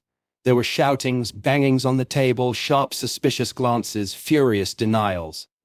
The source of the trouble appeared to be that Napoleon and Mr. Pilkington had each played an ace of spades simultaneously. 12 voices were shouting in anger, and they were all alike. No question now what had happened to the faces of the pigs. The creatures outside looked from pig to man, and from man to pig, and from pig to man again, but already it was impossible to say which was which. The end. Thank you for listening. If you like our recordings, consider liking this video and subscribing to our channel, so you don't miss any more audiobooks.